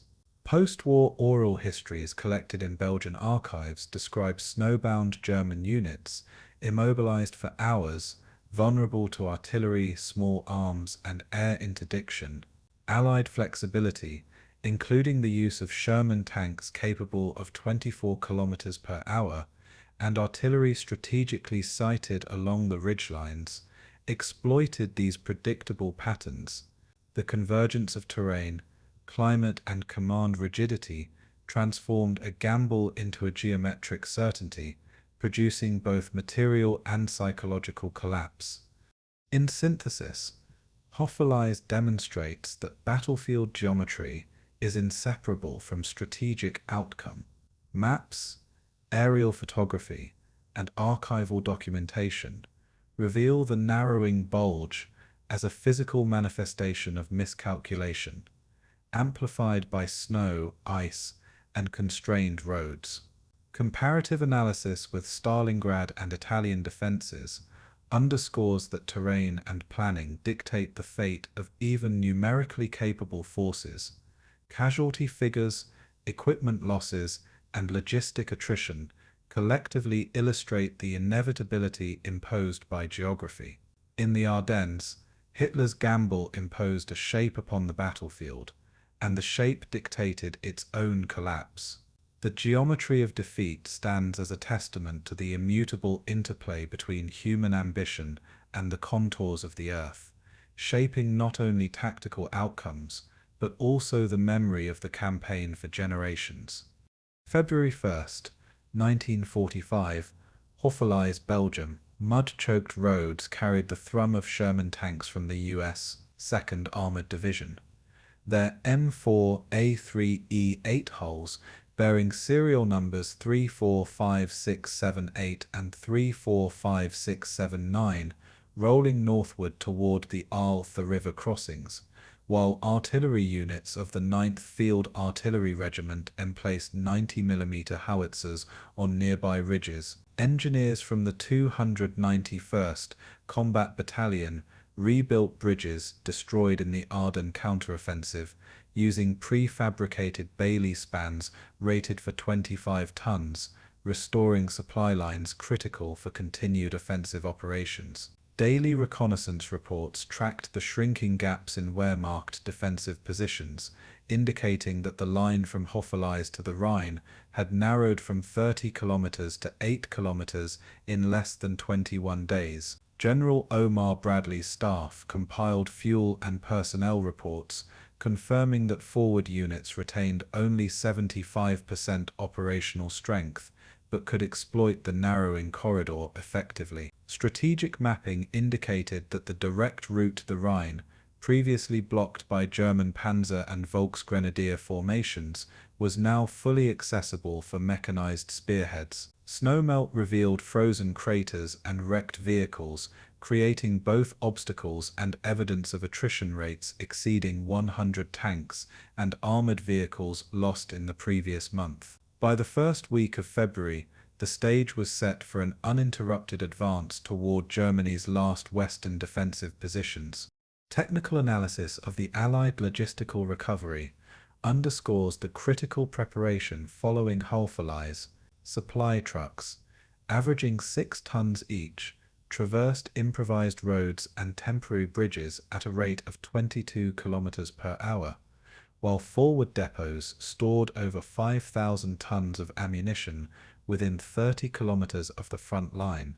Sherman fuel consumption averaged 1.1 liters per kilometer, requiring continuous resupply to maintain a 90-kilometer operational reach. The contrast with German logistics is stark. Wehrmacht units in the same area relied on captured fuel caches and horse-drawn wagons, limiting mobility to an average of 6 kilometers per day. Engineers employed Bailey bridge designs with 200-centimeter modular panels, allowing assembly of 22 spans over the Ourthe in a single week. Field reports confirmed that these reconstructions permitted heavy artillery and armored vehicles to maintain a pace sufficient to prevent German defensive consolidation.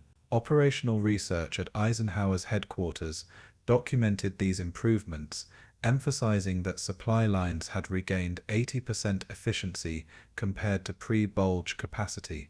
Comparisons between Allied and German operational approaches highlight the consequences of terrain mastery versus strategic rigidity.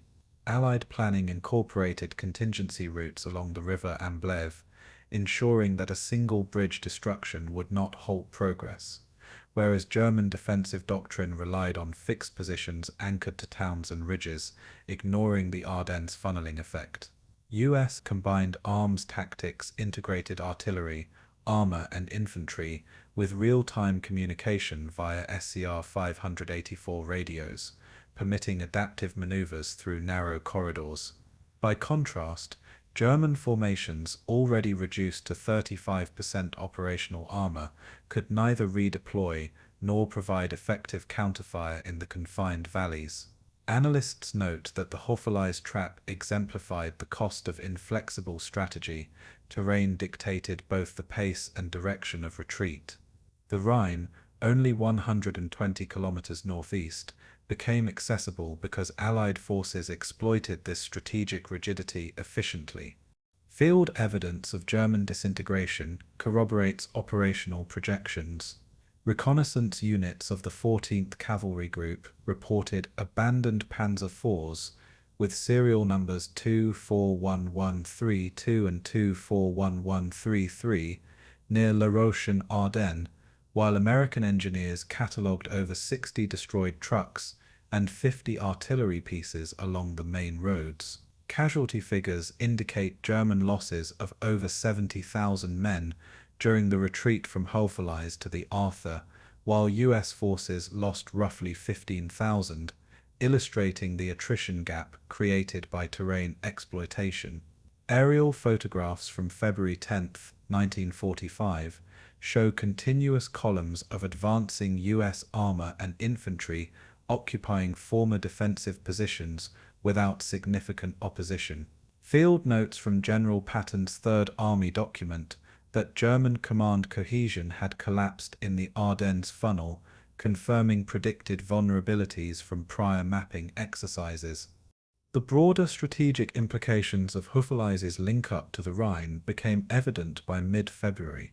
Bradley's logistical assessments showed that armored divisions could maintain a daily advance of 28 kilometers, enabling the first crossings of the Roda and eventually the Rhine within 6 weeks. German western defenses, previously reinforced with 16 divisions, were now concentrated along natural barriers, but insufficient artillery and armor prevented any meaningful delay. Comparative simulations using terrain overlays predicted a maximum German response time of 72 hours, allowing Allies to exploit speed and coordination decisively. The Ardennes campaign had shifted from reactive engagement to proactive operational tempo, a turning point verified in post-war US Army analysis.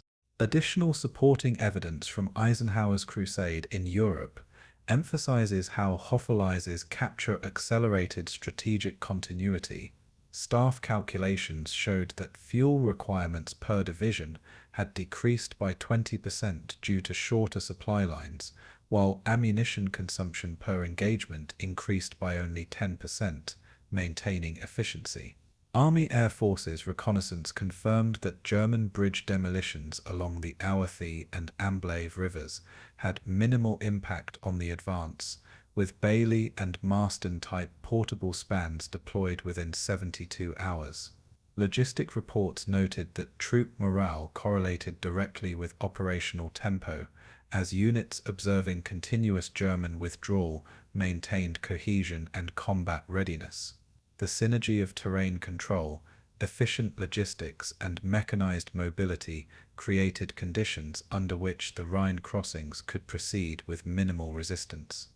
Human and operational consequences of the Houffalize Rhine corridor were immediate and stark. Soldiers documented villages cleared of German occupation, yet littered with wreckage and civilian casualties, illustrating both victory and the cost of rapid advance. Field engineers noted that civilian infrastructure, including 20 bridges and over 70 kilometers of roadways, required repair for effective pursuit and supply. Belgian eyewitnesses recalled columns of Sherman tanks and M4A3E8 moving through snow-melted streets, signaling liberation, yet highlighting the destruction of homes and utilities. Artillery units emplaced along riverbanks prevented German counterattacks, confirming that terrain and preparation amplified both survivability and lethality. These combined factors demonstrate that Houffalize's capture was not merely symbolic, but operationally decisive. In conclusion, Houffalize emerged as the hinge upon which the Western Front turned. Maps, logistical records, and operational reports confirm that the corridor enabled a continuous push to the Rhine, reducing German resistance to isolated, fragmented efforts. Casualty and equipment data illustrate that the speed of advance and control of terrain dictated strategic outcomes as much as manpower or armor. The minor town became the key to Germany's western collapse because Allied forces exploited its position, terrain, and enemy rigidity with precision. The road to the Rhine was paved not only by combat but by planning, engineering, and adaptive leadership. Houffalize's role exemplifies how a single operational victory can cascade into strategic inevitability, sealing the fate of an entire front. Spring morning, April 21st, 2025, Houffalize, Belgium. Drone cameras skimmed 100 meters above the newly paved Rue de la Gare, capturing the sunlight glinting off the restored Ourthe bridges, each spanning 35 meters and reinforced with modern steel girders, replacing the original 22-meter Bailey spans used by the U.S. 291st Combat Engineer Battalion in February 1945. Cemeteries with 312 marked graves stood in silent testimony to both American and Belgian casualties, while bronze plaques commemorated the units of the 2nd and 9th Armored Divisions that had passed this ground in the Ardennes winter. The rebuilt town square, measuring approximately 200 meters across, reflected decades of architectural restoration, yet beneath its cobblestones lay fragments of Panzer IV, serial 241132, artillery shells, and ration tins unearthed by occasional construction crews. Archival overlays projected on the drone feed revealed January 1945 streets shattered by shellfire, juxtaposing ruin with renewal. Local historians, referencing the Belgian National Archives document BA 1974042, confirmed that over 75% of original infrastructure was destroyed and later reconstructed. The quiet air held a weight, as if the town itself absorbed the memory of relentless artillery barrages. The landscape spoke, though no one moved beneath its branches. Beneath the fields, technical examination of wartime artifacts continued to reveal operational truths.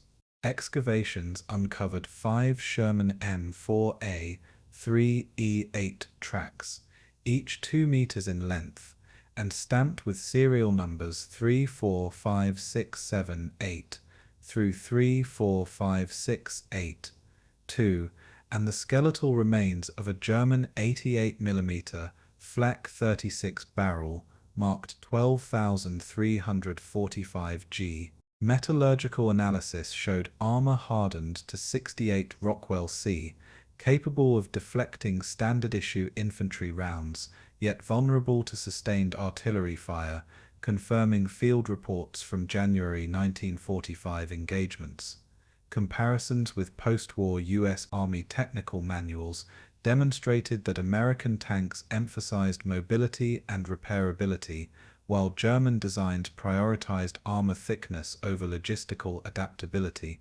Engineers noted that the concentration of destroyed vehicles along the Houffalize funnel reflected both the natural choke points of the terrain and the consequences of extended supply lines under winter conditions. The discovery of intact ammunition crates, each weighing 58 kilograms and marked with M1 designation, explained why certain American units maintained momentum despite extreme winter attrition. Every artifact mapped precisely onto surviving records, bridging physical evidence with operational planning. Comparative analysis between Allied and German operational footprints illustrated enduring lessons. US forces had utilized the Ardennes terrain to channel Wehrmacht movements into predictable routes, whereas German defenses relied on dispersed, fortified points without flexible reserves.